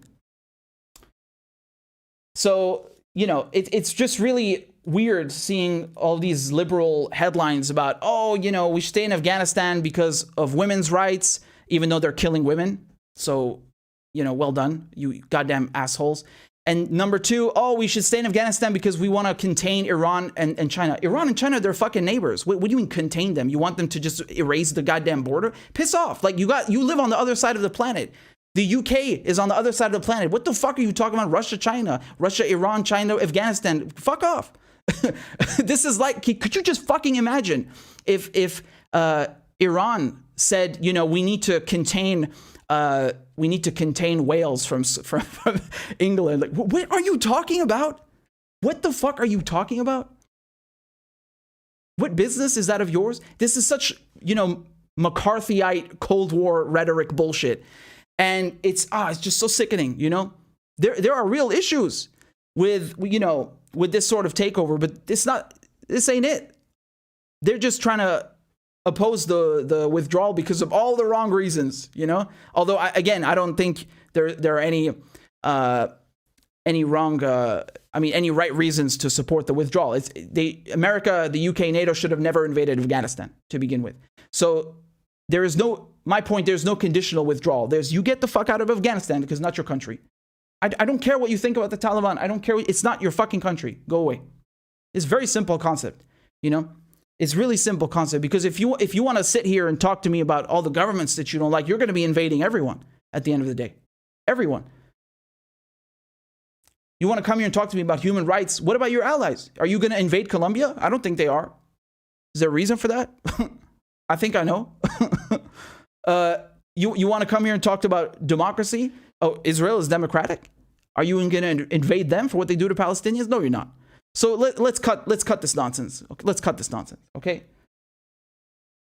In any case, we'll see what happens with this caretaker government. But if it stays like this, Iran, China, not just Afghanistan's neighbors, the whole world is not going to be very happy with them. I think it's going to make their development very difficult. The Taliban, they're trying very desperately to appear as legitimate, and this is not one of those things to do. Again, it's their affairs. This is something that is up to Afghans. Is nothing to do with the rest of the world. But I'm just saying, from what I'm gathering, they certainly want to give the aura of appearing like a legitimate government. Yeah, well, we'll see. So, wonderful. We have over 300 likes, which is very good. Thank you so much for everyone who's watching. If you have any questions, shoot. And we have one over here. We have a tip from Marie, or Marie, I hope I'm saying your name correctly, excuse me, on PayPal. And there's no note, but it's welcomed and a welcome and well-received donation nonetheless. Thank you so much for your support. I'm also going to check over here. This is on Rockfin. We have another tip from Paul. Thank you so much, Paul. I really appreciate that. There's no note either, but we're very grateful nonetheless. And if you'll just give me a moment over here, I'm going to pull up this really beautiful graphic that we had from Claudia. Thank you so much again to Claudia. I didn't get to thank her personally, so I'm doing it now. Wow, look at that. Very nice, very flash. So I will plug the show now. Do I need to put on my TV voice or not? I don't know. I'll try again. We'll start again. So, thank you so much for supporting independent anti-imperialist media. I have so many exciting things that I want to show you. So many big projects that are in the works, and I can only do it with your help. We only got to this point because of your help. So thank you to everyone. If you want to support the show, you can do that on PayPal, Venmo, CashApp, Bitcoin. You can send a bunch of pigeons if you want. You can do anything you like. Everything is in the description, and I'm so grateful. Really, I could not do this without you. And we are halfway to our goal on Patreon. Look at that. 425. That is absolutely amazing. You can donate $2 a month, $5 a month, anything you like. Doesn't matter. Tree fitty, everything is fine. And it's much, much, much appreciated. And of course, there are QR codes over here to donate on all the other things we mentioned. So very grateful. And I reiterate, I cannot do this without you, which is why I appreciate you guys so much. And even if you can't donate, it's totally fine. Even liking, commenting on the video helps with the algorithm. And yeah, that's all I wanted to say. Just a little plug. And by the way, Telegram, Substack is free. Go sign up there, because you never know what games big tech is playing. And that way we can keep in touch. Substack and Telegram, totally free. And you will get a notification when we go live, post an article, anything. Thank you so much for supporting anti-imperialist independent journalism. Thank you. So if you guys have any more questions, shoot. I will go through the comments and see what I can answer over here. Mr. Lizard says serious crab dance. Well, why not a lizard dance? Now you have to cue the X-Files music. We haven't done a Q&A in a long while, actually. I think we should do them more. We should do them a bit more often. And there you go. So JB Production says Dore is a city in I see you're answering boycott banks. You want to ask me what's happening in Dore. Okay, so I wanted to leave this for the next live stream because I'm knackered, but just very briefly, the Syrian army took back Dore, and Dore is in close. Hold on, let me show you. It's near Damascus, a little ways off, and this is where the so-called revolution started in 2011. And Daraa has always been a hot point, right? So there's always something happening there. And there were some militants, I'm not aware of any name or group, who were, causing an uprising or something in the last couple of weeks. And today, the Syrian army basically, they had a ceasefire negotiated with the Russians. The Russians brokered the ceasefire, and now they've offered these militants a choice. You can give up your weapons and you can stay in Daraa, or you can be bussed off somewhere else. I don't know if they're using the green buses. The green buses were basically like sending all the Al-Qaeda fighters. So, for example, in Damascus, in the district of Jobar, this was occupied for many years by groups like Jaish al-Islam, Faylaq al-Rahman, and I'm probably missing a few others, but these are the main ones. And they're still around, by the way, but they're in Idlib. Why are they in Idlib now? Because, what the Syrian government did is when they would take back territory or they would win a battle, they would ship off all the prisoners to Idlib in these green buses. And so now you have it's not one of the only reasons, you have new ones coming in all the time, but in Idlib right now, you have 20,000, 30,000 jihadist fighters. 5,000 of them are Uyghurs from China. And if you will never hear this on CNN. You will never hear this in Western mainstream media. They'll just tell you they're Syrian freedom fighters. They're not Syrian. They're not freedom fighters. What the fuck are you talking about? This is what's so incredible. It's just one example of what's going on, right? And Hayat Tahrir al-Sham, HTS, the head of it is a fucking Al-Qaeda commander. Even the United States put a bounty on his head, right? So what happened today in Daraa, I just wanted to explain a bit about the green buses, but I'm going to leave that for the next segment so I can go more into detail about it. But today they're basically finished whatever was happening there. And yeah, I hope that was a brief summary, but there's a ceasefire that's brokered. That's all you need to know.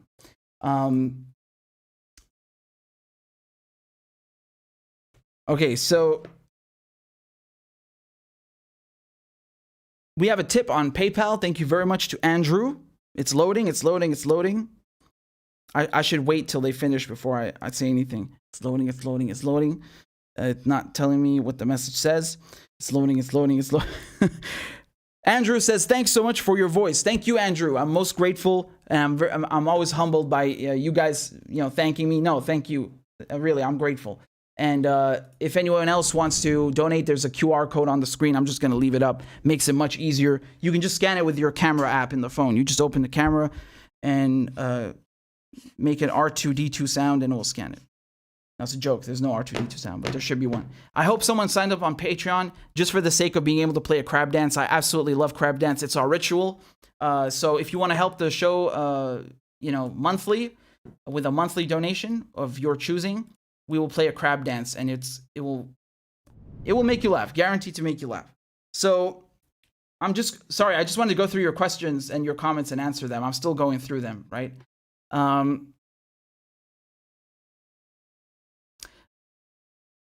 Mass casualty says Syria won back another area. Celebration. Well, Daraa already was more or less under control. If you compare it to to the northeast, most certainly.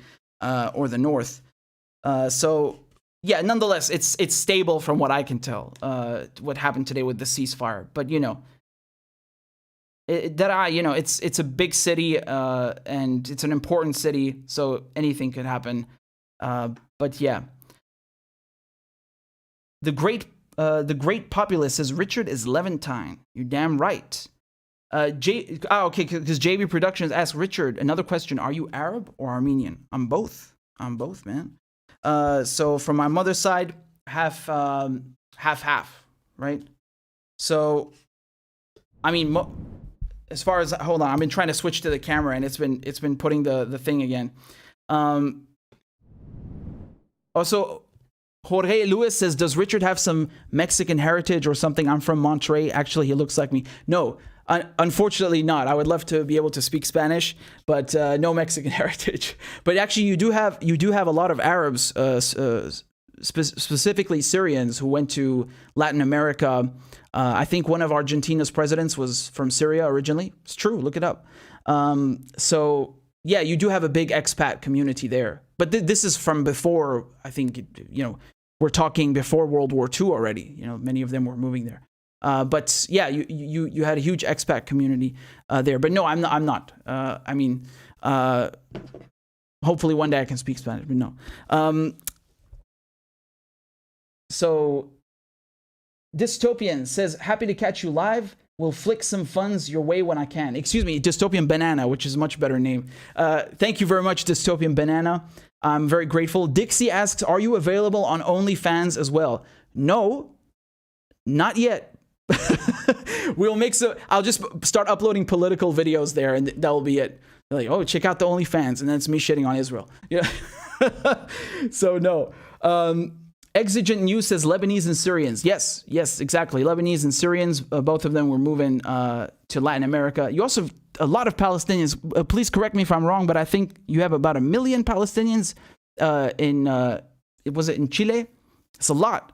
I don't know if that number is still true, but you know, speaking of which, again, I'm going on a tangent a little, but it's important, is that you can't make this shit up, honestly.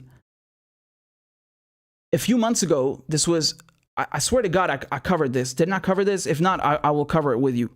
The Israelis, they found some secret documents, government documents, like declassified documents from the 50s, the 60s, of a plan to, I'm not joking, they wanted to move Palestinians to Latin America. Like, that's fucking ethnic cleansing, but literally by definition, ethnic cleansing. So they were looking into ways to convince governments in Latin America to just take all the Palestinians. I mean, this is some unreal shit, right? And they want to act like they're the victims. Like, it's just unbelievable, just everything that's happened, really. How they are still able to act like they are victims and Palestinians are terrorists. It's unbelievable, the media support that they have. It's unreal. I bet they won't teach you that shit in school, right? It's not me saying this. This was in an Israeli newspaper who reported this. I can't remember if it was Haaretz or J-Post. Let me pull it up for you. It's so sick, honestly, right?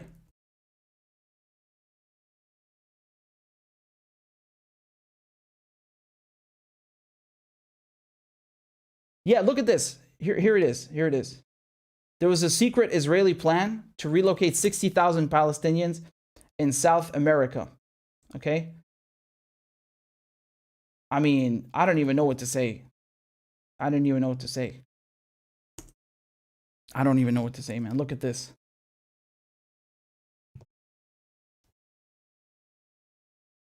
You see this? This is an article from 2020, Business Insider. This is real, right? In 1969, Israel struck a deal with Paraguay, 7,000 miles away, to accept Palestinians from Gaza who wanted to emigrate. And then the plan was never actually told to Palestinians, right? So they were, you know what they were doing? The Israelis were setting up fake bureaus to promote emigration there. So it was like, I can't, man, this is unreal. Look at this. I haven't read this article since last year. Give me a second to find it.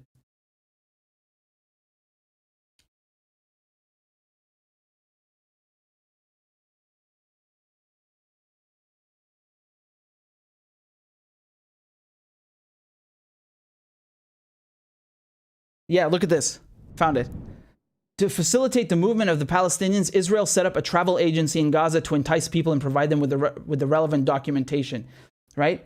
And up here, they tell you that the Mossad struck this deal secretly. So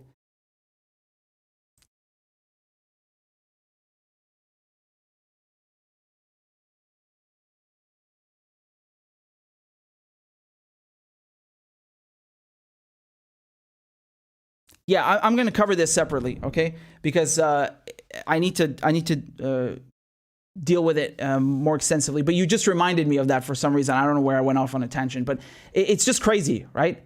This is ethnic cleansing, and the fact it's weird how they talk about it. They say like Palestinians want to emigrate. Yeah, but why is it a secret deal then? You're secretly helping them emigrate? Why would you do it secretly? It's such unreal. Why were the documents classified then? Why is this coming out 50 years later? Because They know what they're doing. It's ethnic cleansing, and they're trying to hide it. It's unbelievable, right? Unbelievable. So, Boycott says Spanish is the easiest language to learn, as Arabic, Farsi, German, and English are calculus. Spanish is addition and subtraction. Well, I mean, I speak French, so I understand a bit of Spanish. Not a whole lot, but a little bit. And I think it would be okay. It's just, you know, I think I need to live in an environment where they speak Spanish daily and use it daily and practice it daily, and then I could maybe after a few years get it. Hopefully that would be cool. That would be really cool. And it's a beautiful language. I mean, really, really great. So.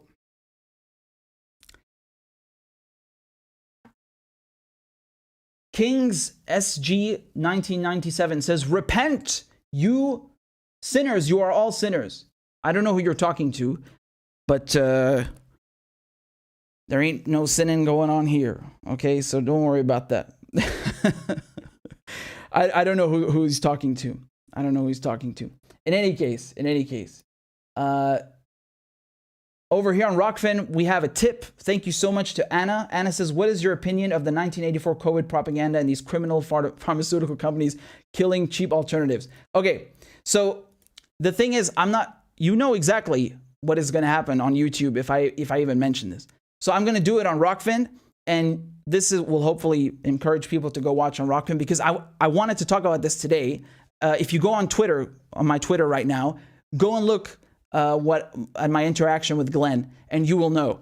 But I'm scared to talk about it on YouTube, because look what they did to everyone else who's talking about it. They demonetized the channel. I've already been demonetized once. So I'm going to do it on Rockfin, and, you know, I'm already checking a couple of boxes for, you know, talking about Israel all the time, Assange. So, you know, we got to tread lightly. I'll do it on Rockfin, and go look on Twitter otherwise, okay?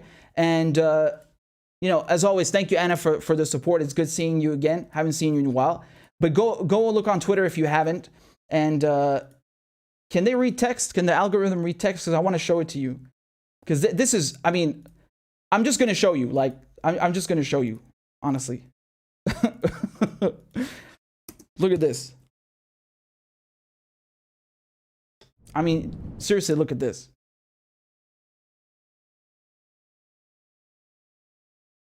I don't know how much I need to zoom in or out for you to see it. Maybe it's out of the window. But yeah, so basically there was this, which Glenn tweeted, right? And then I replied this to him, because the replies underneath are absolutely unbelievable. And this is the main point that I want to highlight, because this is absolutely true. Just read this. This is absolutely true. This is all I have to say, you know? Here you go. A huge number of liberals absolutely believe non-liberals are stupid, primitive, ignorant, inferior. This is what they believe. They really believe this shit. And this is the main point that you need to understand about the mandate now and all of this. You know what I'm saying?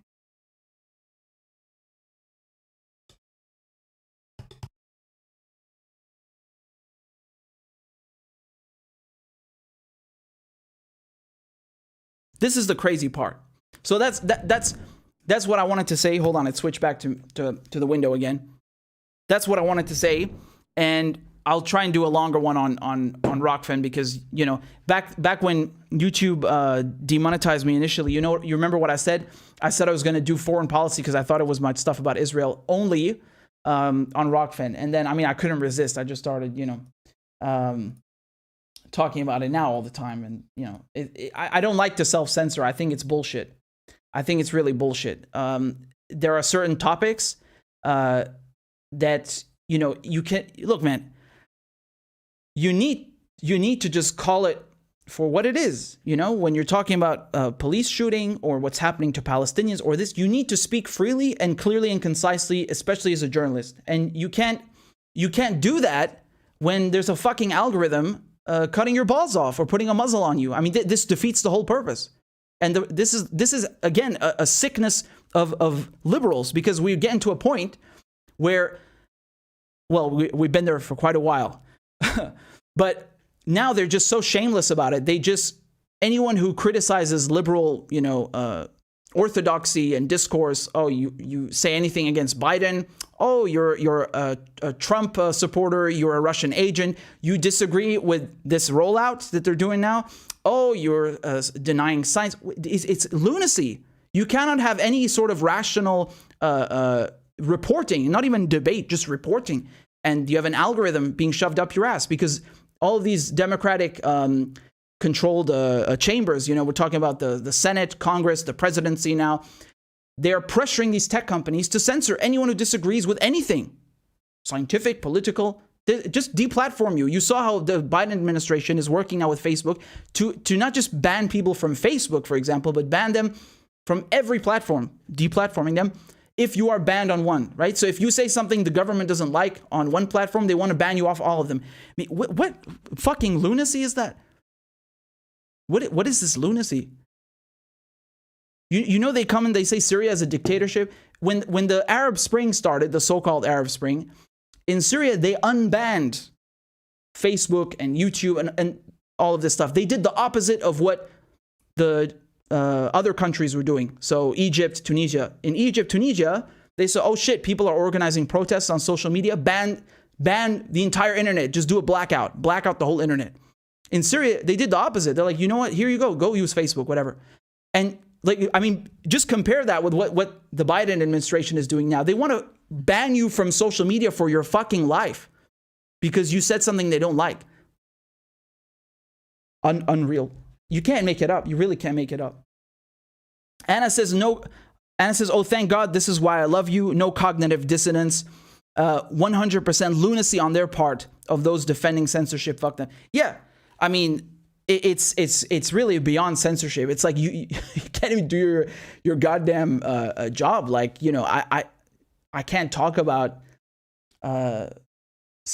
it's, you know what I'm saying? Like, it's not even having an opinion or agreeing or disagreeing. Just factual reporting. They won't allow it. What is this? Unbelievable. And you remember they had the audacity to say, oh, you're going to vote out fascism, you know, in November. If you vote for Biden, you're voting out fascism. Really? They banned my fucking television program. They took it off the internet. Remember, they took down Press TV? Again, they didn't just censor it in America. They took it down for the entire world. And then they have the audacity to talk about fascism and authoritarianism. I mean, yo. That's a badge of honor. You know, sometimes I try to look something up on Press TV, you know, and I type in the URL and I type in .com and then I see the fucking FBI thing again. Oh, this domain has been seized. Yeah, I forget. Yeah, because this shit is so outrageous. I swear I didn't believe it at first. I was like, are you sure? No, they wouldn't do that. They took the website down. No, I don't believe it. I said maybe someone hacked it. You know, it's a prank or something. No, it's real. Of course, as you know, we covered it many times, and not just Press TV, a bunch of other websites. So do you see what's going on here? It's not just, oh, you can't disagree with us on YouTube and Facebook, which are American corporations, which is bad enough and wrong enough. No, you can't even disagree with us in Iran or anywhere outside our borders. Like they want to extraterritorialize their goddamn laws. Unreal. Unreal. Seriously. And they talk about fascism. Wow. So this is, you know, part of a much broader issue, a much bigger problem, as you can see. Sorry, I just wanted to drink water, and I've been.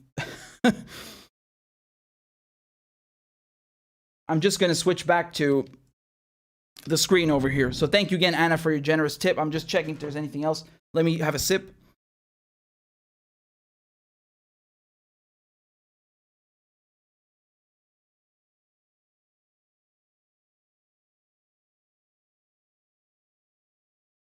Thank you to Mary on PayPal. I'm very grateful for your donation. Says thank you for all your work. Thank you. You're very kind, and I'm very grateful.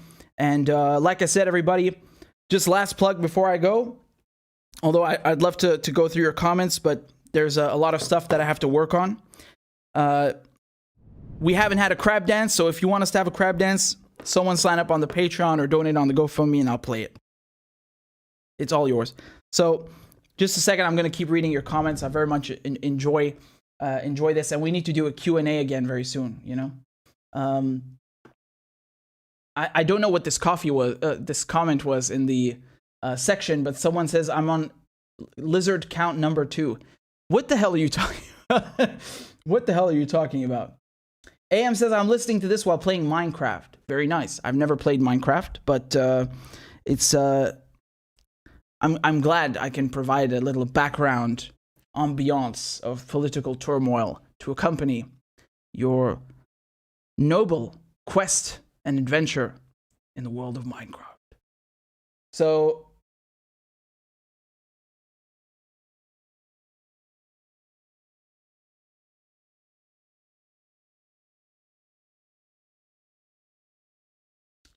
Kat says, I get, well, like I said, Rockfin. I'm not afraid of being censored on Rockfin, which is very nice. We have 14,000 subscribers now, which is phenomenal. I mean, you saw me live. I thought we had 6,000 or something, and I went to check it, and I'm like, what? 12,000? Now we're 14,000? Bless you guys. Again, it doesn't cost a cent. It's just a good backup plan. No censorship. I really love it. And Mim says, Glenn is the boss. Damn right. And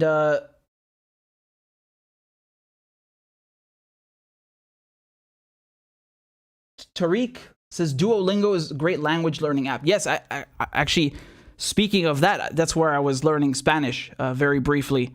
And it's really good. I mean, it helped that I know French. But it's very intuitive, and no one is obviously paying me to promote it. The reason I wanted to talk about it also is, it was banned in Syria, not by Syria, by the West. This is, again, sanctions. And not just Duolingo, but you'll forgive me, I don't recall the name of the exam, but just the point here is that students in Syria who are using Duolingo or using other apps and websites to learn languages, English, Spanish, anything. If those companies were American, and even if they weren't American, but had trade with America, they were met with a message that says, sorry, due to OFAC regulations, which is another way of saying sanctions, because the Office of Foreign Assets Control implements sanctions. But it's okay, because now a woman does it. Janet Yellen does the sanctions now. So it's okay. It's female sanctions. It's so unreal, right? Now, just a disclaimer, I think they removed the one on Duolingo, right? But nonetheless, for a while, because there are other sites where people were taking exams, I just want to pull it up for you. Yeah, so here, can you see this?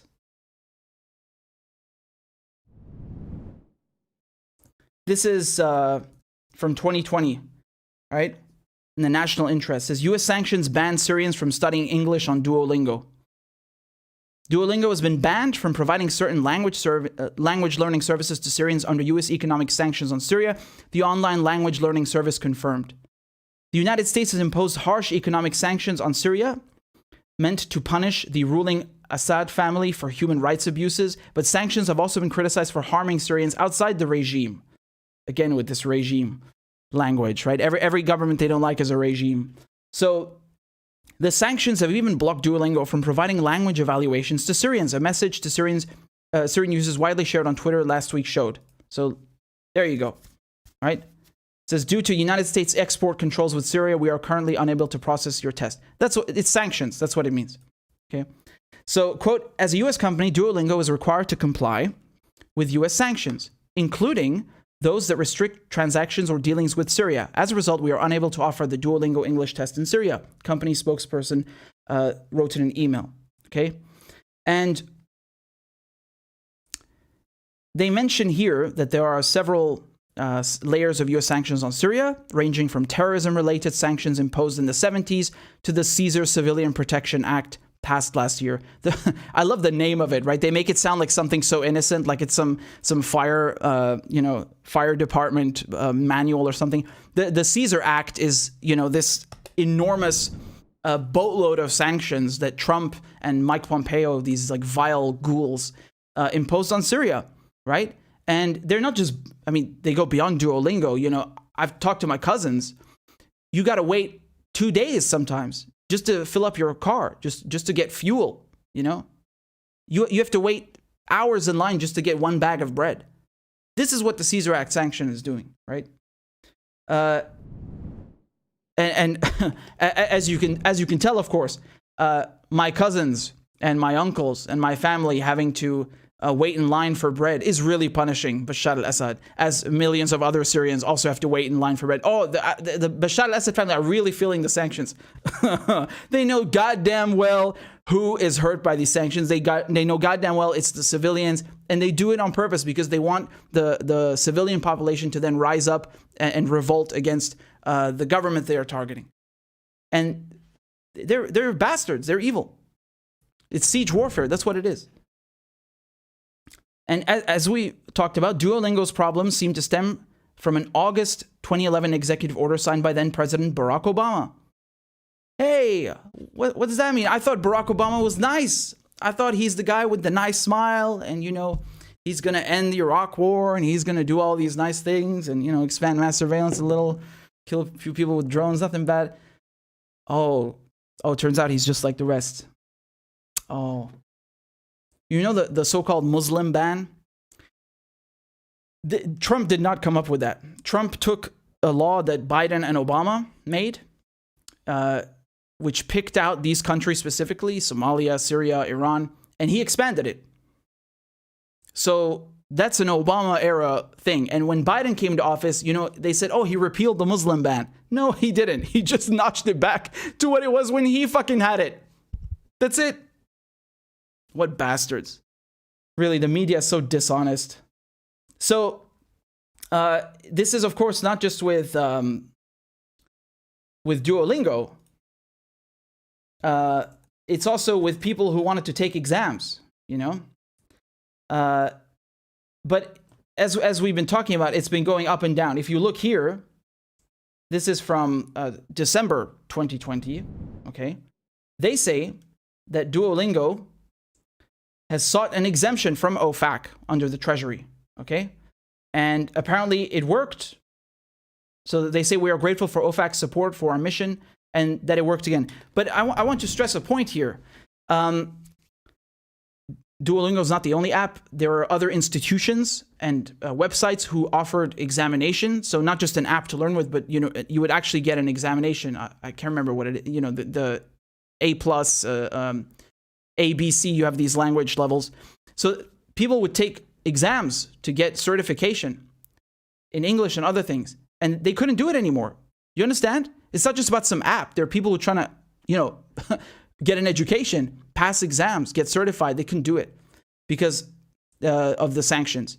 And when the United States imposes sanctions on other countries, they say, if you go and read them, they say that there's an exemption for human rights organizations and humanitarian aid, okay?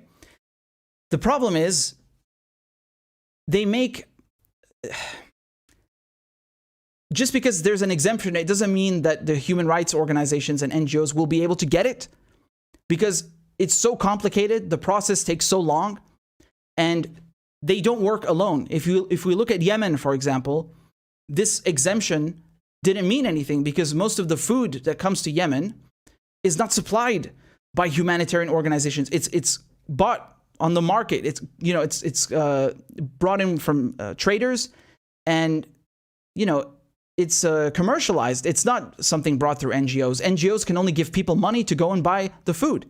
Okay, so what would this humanitarian exemption be of any use?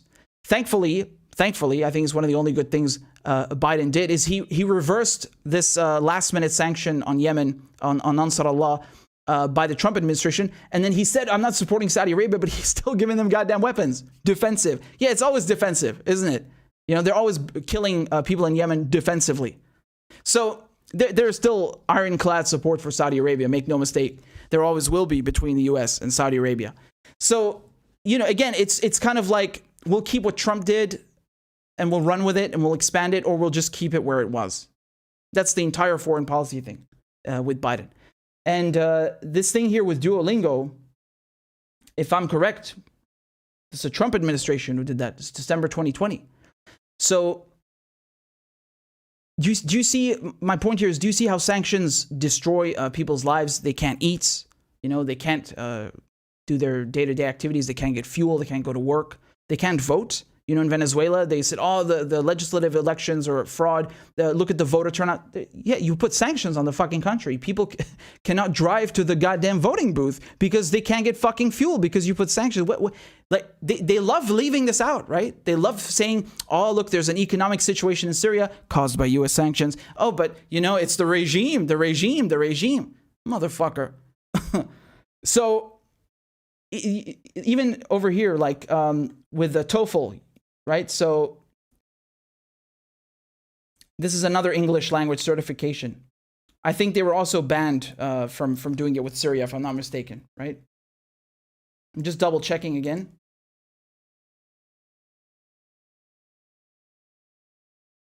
Yeah, there was even a petition for it. See? Look at this petition. So, allow Syrian students residing in Syria to take TOEFL home edition test. So do you see how it screws people's lives up? And then they claim they're punishing the regime for human rights abuses. This is a fucking human rights abuse. Education is a human right. Okay? Food, water is a human right. And they're depriving people in Syria, Venezuela, Yemen, Iran, you name it, of these things. And then they say they're doing it in the name of human rights. I mean, who believes this crap, honestly? Who believes this? So I know I went off on a tangent, but these are important. You know, if I don't talk about it, who will? Although, of course, there are many who do great work. It's just, you know, generally speaking, the mainstream media will not talk about this, right? When they report about Syria, and you remember the elections, for example, which were recently, or in Iran also had elections recently, they always talk about these countries that are targeted by the U.S. with sanctions. They mention that there is an economic crisis and people are not doing well, but they don't say the word sanctions. They don't mention the word siege. Nothing. They frame it in a way that if you know nothing about this country, which is, you know, most people don't actually know anything because precisely of these lies. If you turn on the television and you listen to a report by BBC on Syria or on Venezuela, you would think that the economic crisis is entirely 100% the government's fault, or the regime as they call them. When this is really, I mean, that's, you know, this is such a whitewashing of crimes and a shifting of the blame. I mean, just the way they lie is fucking unbelievable, really. You would never know if you watch television or consumed mainstream news. You would never know what sanctions are. Even people who have heard of sanctions, they think, oh, well, this is better than war, right? No one's getting killed. Oh, you're sorely mistaken. So this is really something disgusting. And I mean, it personally affects my family, and even if it didn't, I would still be outraged about it because people need to understand it's siege warfare. Really, it's a modern version of siege warfare, and I want to drive this point home because it's what it is. It's not hyperbole. So, you know, anyway, I just wanted to say that, and you made me think of it. So. Anna has another tip over here on Rockfin. Anna says, we must get you on with the Convo Couch and Magnus to talk about hashtag end the damn wars happening Saturday. Well, I didn't know about this. I absolutely love to get on Convo Couch. I love Convo Couch. I'm not too familiar with Magnus, but so you'll forgive me.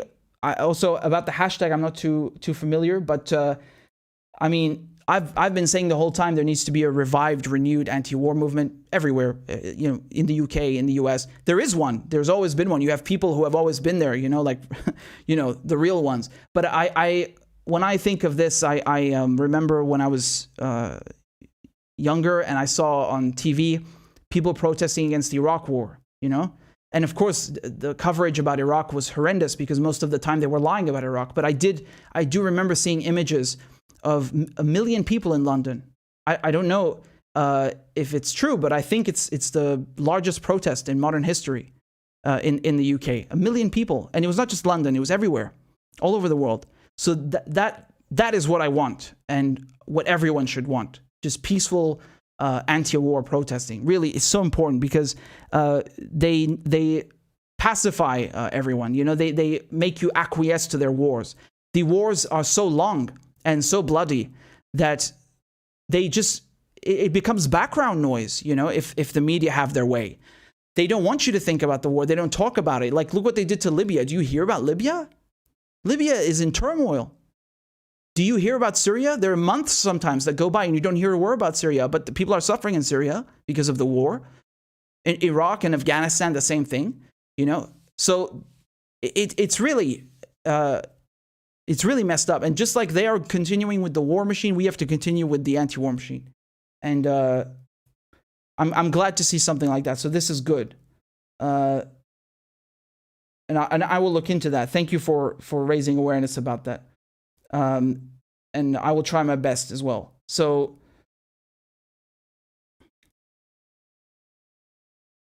I think we got we got someone on Patreon. Ellen, you are the 426th supporter of the #1 spot of foreign policy and anti-imperialist journalism. Thank you so much. I will play a crab dance for you right now, Ellen. Everyone, please, please, please put your hands together for Ellen. Let's go. Clap for that, you stupid bastard. Corn Pop was a bad dude, and he ran a bunch of bad boys. Listen, fuckhead, you have fucking crossed the line, claiming I'm the enemy. You got that, you goddamn son of a bitch? I don't give a fuck what you think, bitch. Good morning. Sunday morning. Cut that bitch off. Thank you for Iron Dome, which is a technical marvel. والله انت كلاب بصراحة يعني. ماشي نشتغل عادي. We lied, we cheated, we stole. Why you text in? Why? You're getting nervous, man. Calm down. It's okay. Okay. Suck my dick and choke on it. I yield my time. Fuck you.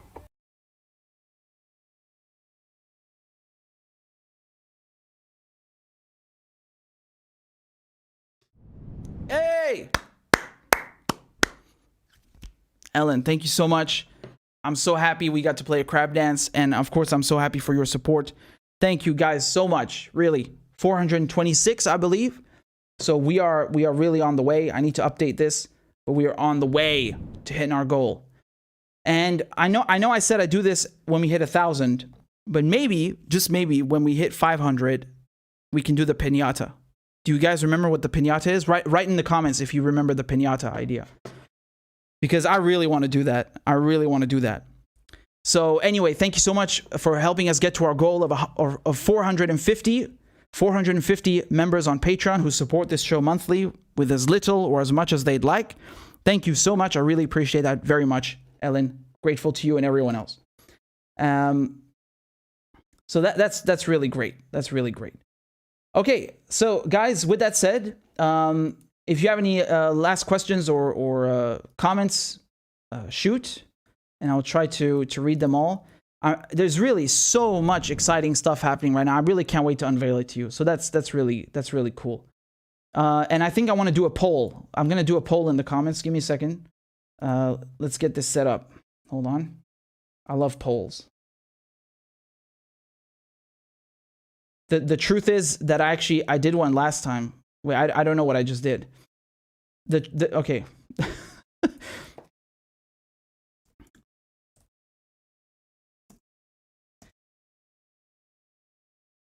Bruce says, Richard, how do you become a member? Well, you go on patreon.com/RichardMedhurst, which is, hold on, I'm writing it below in the description. And as you see, I didn't explain it. I'm sorry. I'm getting carried away with the poll that I was trying to do. So you can donate for as little as $2 a month or $5, anything you like. You can put in a custom thing, and it's every month. There are also yearly subscriptions if you guys want. And it goes a long way and helps the show continue to grow. So patreon.com/RichardMedhurst, and the link is in the chat. I just put it there. patreon.com. Thanks so much. So yeah, I just wanted to do a poll now. Last time I asked you guys,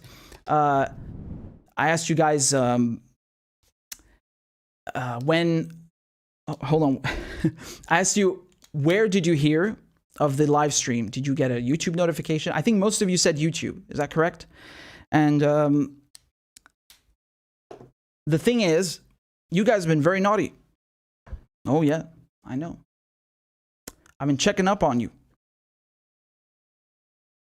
Turns out, I know this is heavy. Turns out only 15% of you have hit that bell notification. This breaks my heart. I say this with a heavy heart. 15%. What is this? Are these Pete Buttigieg primary numbers you're trying to give me here? Come on. 15% hit the bell. Don't make me ban the crab dance. No, I would never do that. I'm kidding. But this is very important. And honestly, I'm not too fond of the, what's it called? The bell icon, whatever. I think it's good to have, but Telegram is also important. So please sign up there as well. I'm going off on a tangent now. I just wanted to make a poll. Give me a damn second.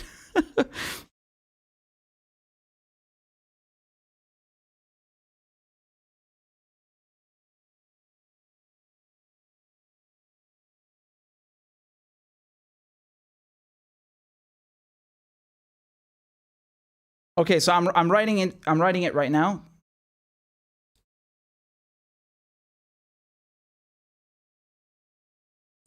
You're going to see it in the chat. There's going to be a poll in the chat.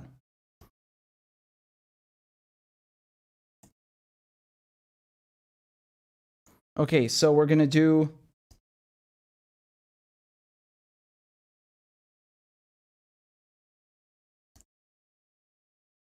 All right. Let's go. The question is, what time is best to live stream? And I want to hear your inputs. I want to know what you guys are saying. Henry says I got notified on Telegram. That's good. That's good. Okay, so let's get this poll going. Let's go. I asked you guys, would you like 6 p.m., 7 p.m., 9 p.m., no, 6, 7, 8 p.m., 9 p.m. EST. So I think for those of you on the West Coast, there's a 3-hour difference. So if you're in the West Coast, Pacific time, then 6 p.m. would be 3 p.m., right? You're 3 hours behind. And if you're in the UK, which I hope you are, many of you watching this late, then 6 p.m. EST would be 11 p.m. for you, okay? And if you are in Paris or Berlin or Rome, then 6 p.m. would be midnight. So the poll now, we got 32 votes. It's still climbing. Let's go. This is difficult to choose. It's split 4 ways. I mean, it's really a tie almost. I think 9 p.m. is winning. Oh, wow. 9 p.m. EST at 33%. So 33% of you, a third of you, think I should live stream at 9 p.m. EST. Okay. Theo says, I'm in Switzerland, midnight. Well, that's very good. Which part of Switzerland? The French part? C'est bien que tu sois là. Moi, je préfère aussi que ce soit à minuit parce que bon, c'est un peu tard pour nous, hein. C'est un peu tard, mais voilà.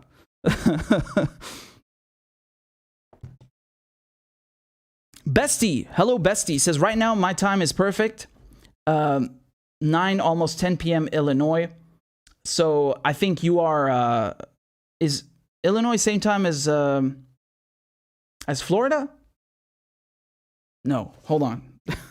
I need to double check because you're not Eastern, are you? You might be. Hold on. Oh, you're just an hour apart. So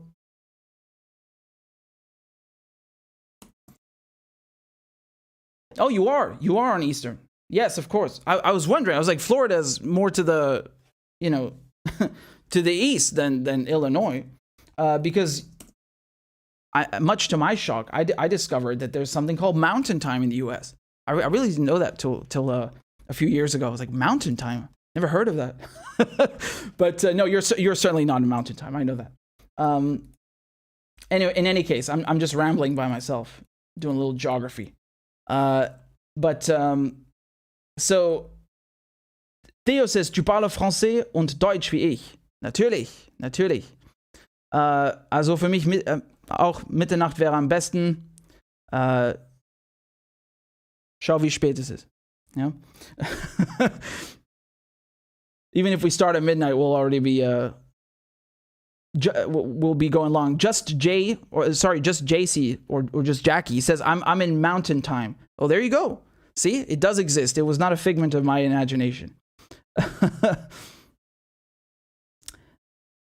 Achilles says, saw you once at a party or something. A party? You were talking about imperialism. I was? Well, yeah, of course I was. I changed my view, not knowing who you were. Keep it up, French boy. Well, what party was that? I don't really know where I was talking. It sounds like me, but I don't know. I don't recall where. So anyway, Foxtrot says 6 p.m. for the European crowd to have any chance of catching the stream, brother. Yeah, I'm going with what Foxtrot says, mostly. But I agree with you. I'm just waiting to see what the others say. It's really tough to decide. You guys have split this 25%, 21%, 25%. 9 p.m. is 30%, is in the lead right now. Achilles says it was years ago. It was years ago? Well, dang. Where was this?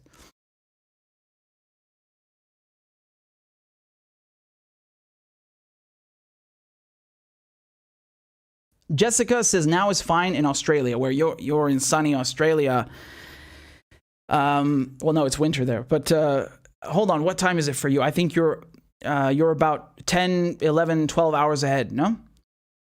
You should be about, well, I mean, compared to...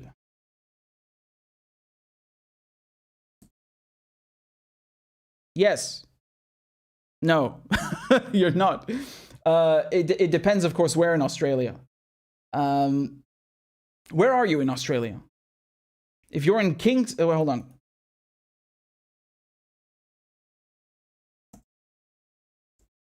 If you're in Kingston, right? If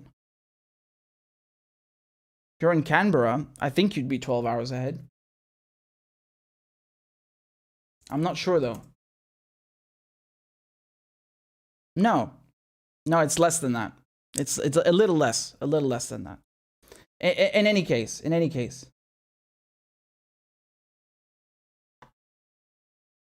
Theo says Australian time zone doesn't match with anyone. Yeah, I know. Alex Jones says it's 3:50 in the UK right now. I know. We're out here. You know, we used to do the 7-hour live streams. That way everyone could catch it, right? I haven't done one of those in a while. Believe me, I could, you know, I still got it, man.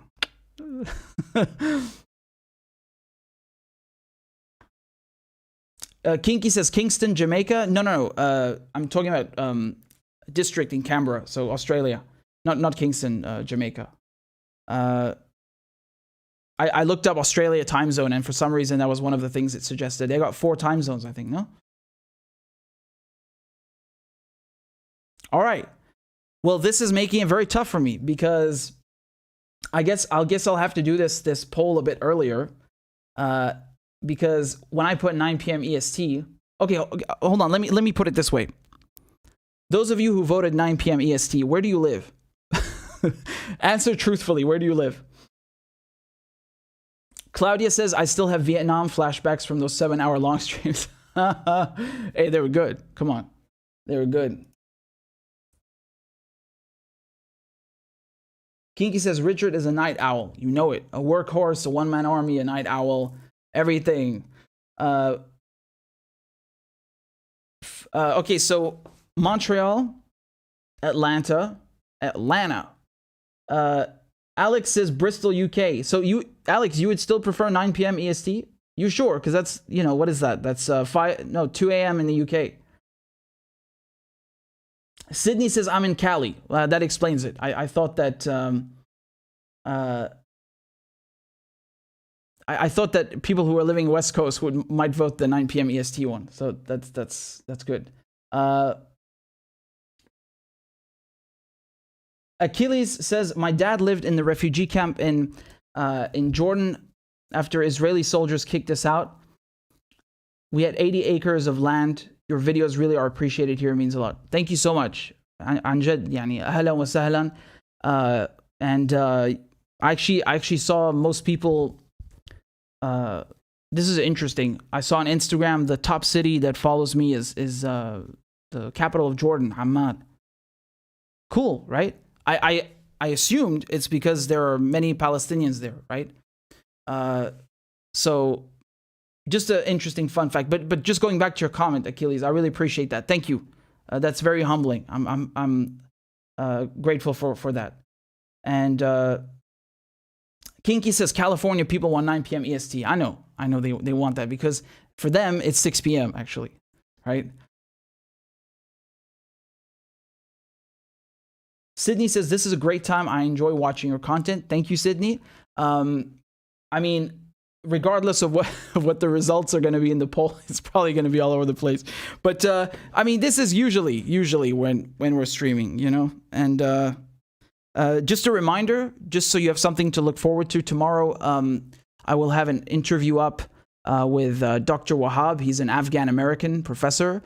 He was also from 2002 to 2007. He was the senior advisor to the Ministry of Education in Afghanistan, right?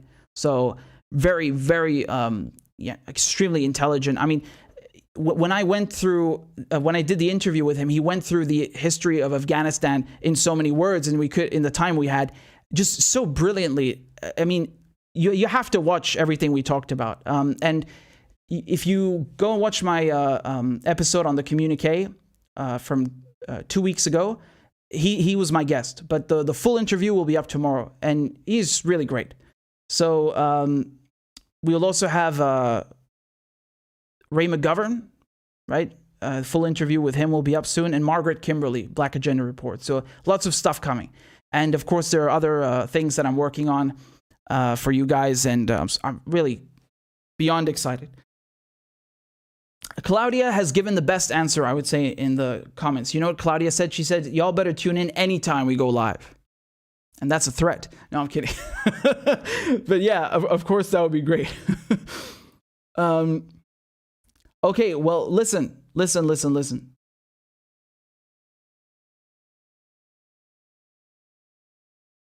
Regardless what you voted for, and right now 42% for 9 p.m.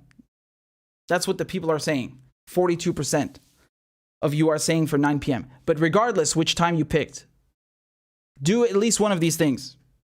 The bell notification, so you actually get a notification when we go live, so you actually know. Because if I go live at a time that you voted for and you don't know, well, that won't do us much good. But still, go hit the bell thingy, or Telegram on your phone. You can get an app called Telegram. It's kind of like WhatsApp. You can chat in there, but there's also things called channels. So I post a notification every time I go live, so you will never miss it. I think that's one of the better options, because YouTube is, I don't know, YouTube's wishy-washy. You know, sometimes they tell you, sometimes they don't tell you. They tell me for some reason, but I don't need to know I'm live because I'm the one going live. So the bell, Telegram, Substack. Substack also free. It doesn't cost you anything. All of these are free. They don't cost you nothing. And the Substack is richardmedhurst.substack.com. And it's an email list, so you'll get an email. Any of those, I think, is good. And then in the meantime, we can work out the thing. So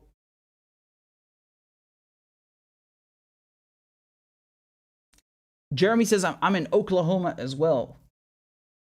Thank you to Claudia. She posted the link to the communique. It's very good. Ryan says, WhatsApp, but encrypted. I don't understand what this issue is with WhatsApp. They say when you are chatting with someone, it's encrypted. Apparently the backup is not. So I guess that voids the whole point. Also, something that I saw recently, I think just this week, they can read your messages. If they choose to, meaning Facebook, because Facebook owns WhatsApp. So if something is reported, I think they can unencrypt it, which, I mean, what's the goddamn point of that? Also, I'm not sure if Telegram is encrypted anymore, because WhatsApp was taking jabs at them. Let me just take a look over here. I don't want to say anything wrong. Yes, it is encrypted. I don't know who was talking shit yesterday, but it is. So hold on, I'm going to bring this up for you so you can read it, okay?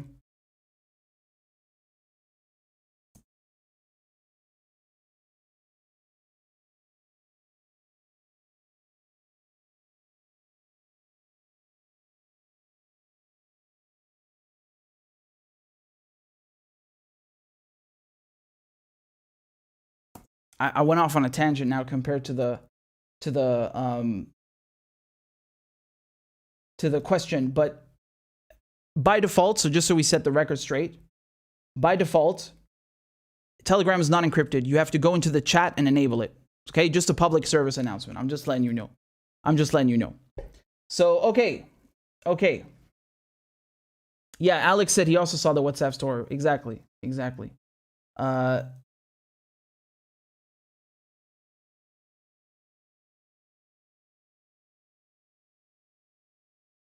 Felix says, loud stream anytime you want. I will both live stream and loud stream. Live stream anytime you want. I can't pick. All right, Felix is the man.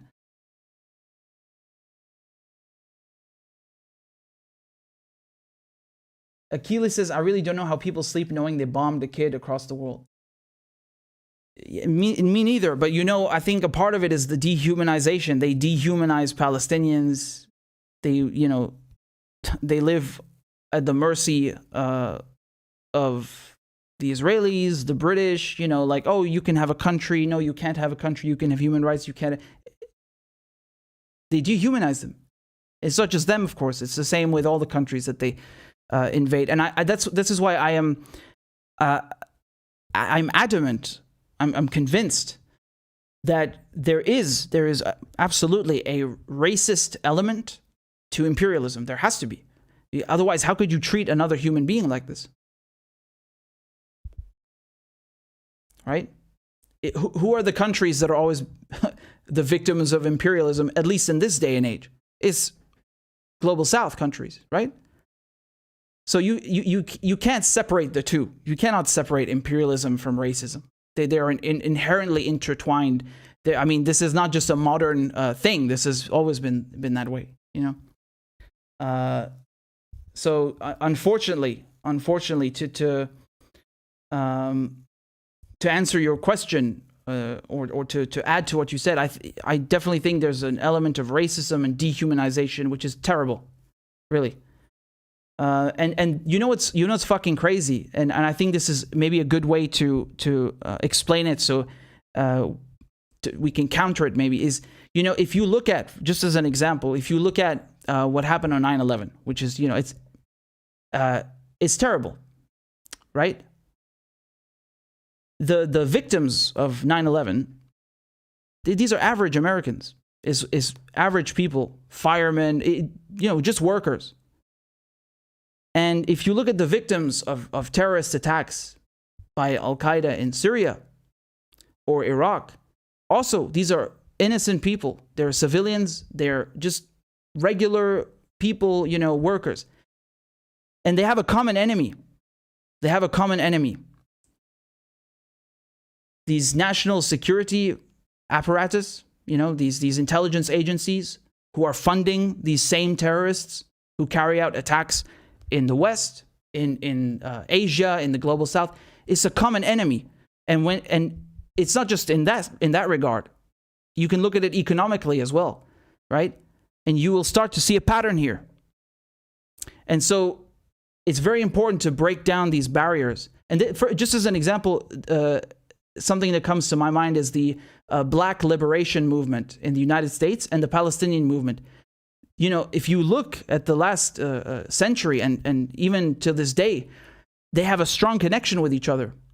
They broke down the international barriers and united together and supported each other. And this is beautiful, right? Because they're fighting the same enemy, colonizers, imperialists, racists. So this is really important to understand, We shouldn't allow them, meaning the ruling elites, the corporations, to divide people.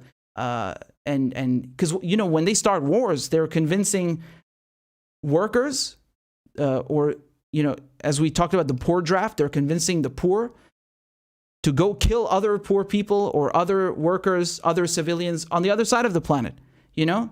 They take a civilian, they deprive them of healthcare, of a college. They put this racist shit into their brain. They make them think that innocent people on the other side of the globe are their enemy and trying to kill them. And they send them off, and you see, they pit one against the other.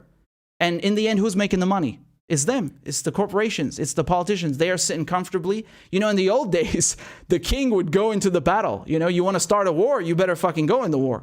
Now it's, you know, I mean, not that that makes it okay, but just to give you an example of what, you know, bastards and cowards they are, they don't even care now. It's just they sit in the Oval Office or in Whitehall and they drink champagne and, you know, you're getting your fucking leg blown off, killing someone else and blowing their leg off. This is just fucking evil, you know?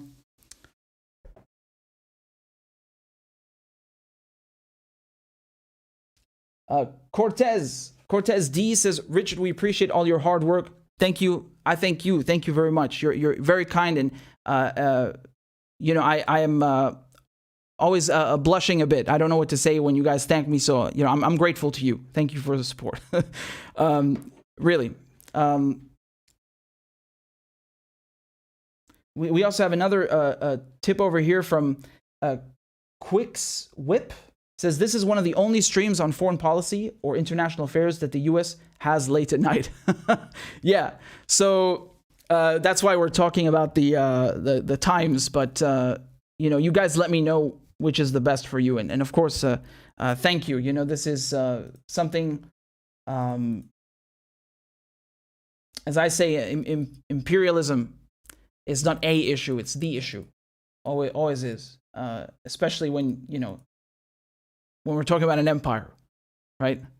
I was speaking with someone, and you know, we were just talking about all this, and came to the conclusion, which is so obvious, is that, you know, when American politicians and by some extent Europeans as well, when they get into office and they make decisions, although of course they resemble each other very much in many ways, but their policies affect people outside their borders more than within. You know, American politics has a bigger effect on the world than it does inside America. You know what I mean? And that says a lot. It says a lot. So, of course, that doesn't mean that not, you know, there's nothing bad happening inside the U.S. Obviously not. We're not saying that. But it speaks to the magnitude and the reach of U.S. Soft power, hard power, and not just political. I think, you know, corporate. They go hand in hand. It's one and the same, because the people in government are corporations, not your old regulars. So it looks like 38% has gone to 9 p.m. 9 p.m. looks like it's winning. And, well, I mean, I guess we'll have to contend with this result. We'll have to negotiate this obstacle, but I will have to do the poll again on the main page, okay? So I only see 106 of you voted. I'll do it in the general one, as in the general YouTube as well, right? So I will also look into this End the Wars protest, right? And see what we can do. There was also one that the Black Alliance for Peace asked me to. It's really a shame because I missed their email. I unfortunately didn't see it. They wanted to invite me on to talk about, you know, ending the war in Afghanistan. I still, you know, there was an International Awareness Day of that, and I still covered it with you guys live. But it was very good to see such movements, you know. Yeah. Howdy says, thank you for the stream today, Richard. Thank you, Howdy. Appreciate it very much.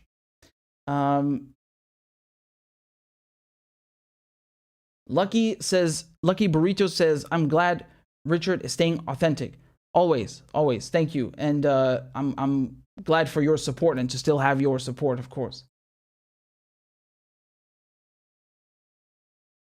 Alex says, Richard, you're spitting some hard truth which some people can't understand. Keep on doing the right thing. Yeah, I mean, I try to explain it as best as I can. I really think that, you know, if you look at the population in the UK or, you know, in the US, pick any Western country. I mean, the average person on the street, right, has more in common with the average Joe in Kabul or, you know, in China or the Middle East than with their own politicians. Truly. But they don't want you to see that, you know? It's you know, this dehumanization, the fear-mongering, you know, look at the headlines in 2001, 2002, 2003. Do you remember they had this fear meter? It's with orange, red, you know, so I think it's blue, green, orange, red, you know, of the terror level. I mean, it's something out of a novel, like out of a dystopian novel. You know, you would turn on the evening news and then there's like, oh, the terror threat today is such and such. And, you know, they made up all sorts of shit. Oh, there are poisoned pens and, you know, these anthrax letters and the dirty bomb. Like, they made up every threat under the sun. And of course, as you know, then the final one was, oh, Saddam, nuclear weapons. And they make up all this shit to, you know, turn people against each other and divide them, and then they send them off to kill each other. And meanwhile, they're sitting back comfortable, you know, in Wall Street. So there's a real racket going on here, and it's an inhumane, evil racket. It's the worst racket of all time. Not just modern history. It's the most evil racket of all time.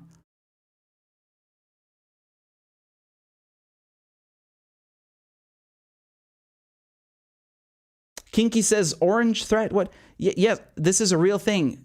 In the early 2000s, in the UK and in the US, there was a terror threat level.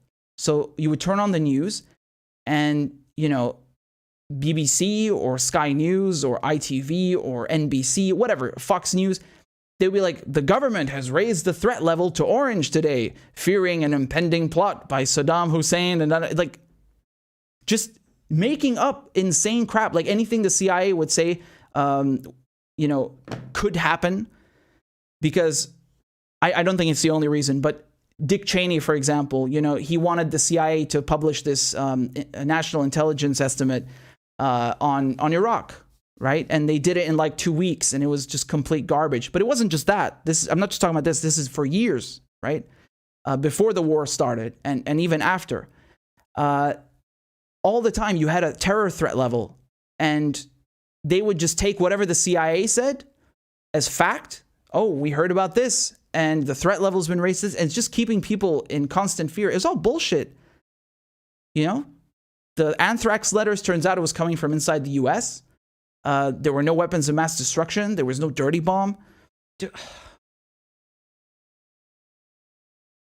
Omar says Blair is a clown. Yeah, that's putting it mildly. That's putting it mildly.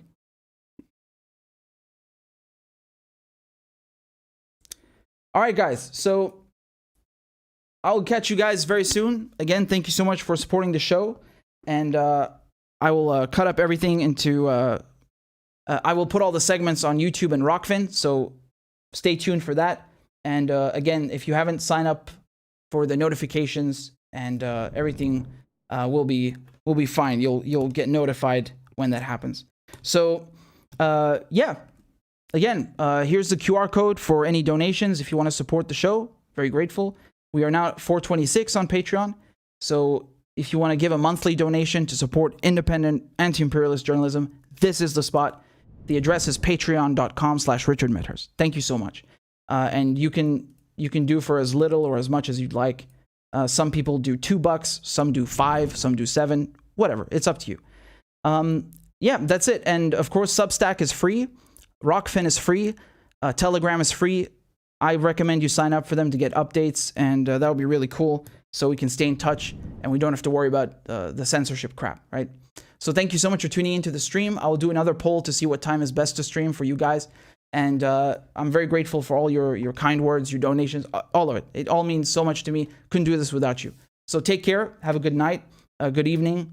And there you are. Ma'as salami. Bye-bye.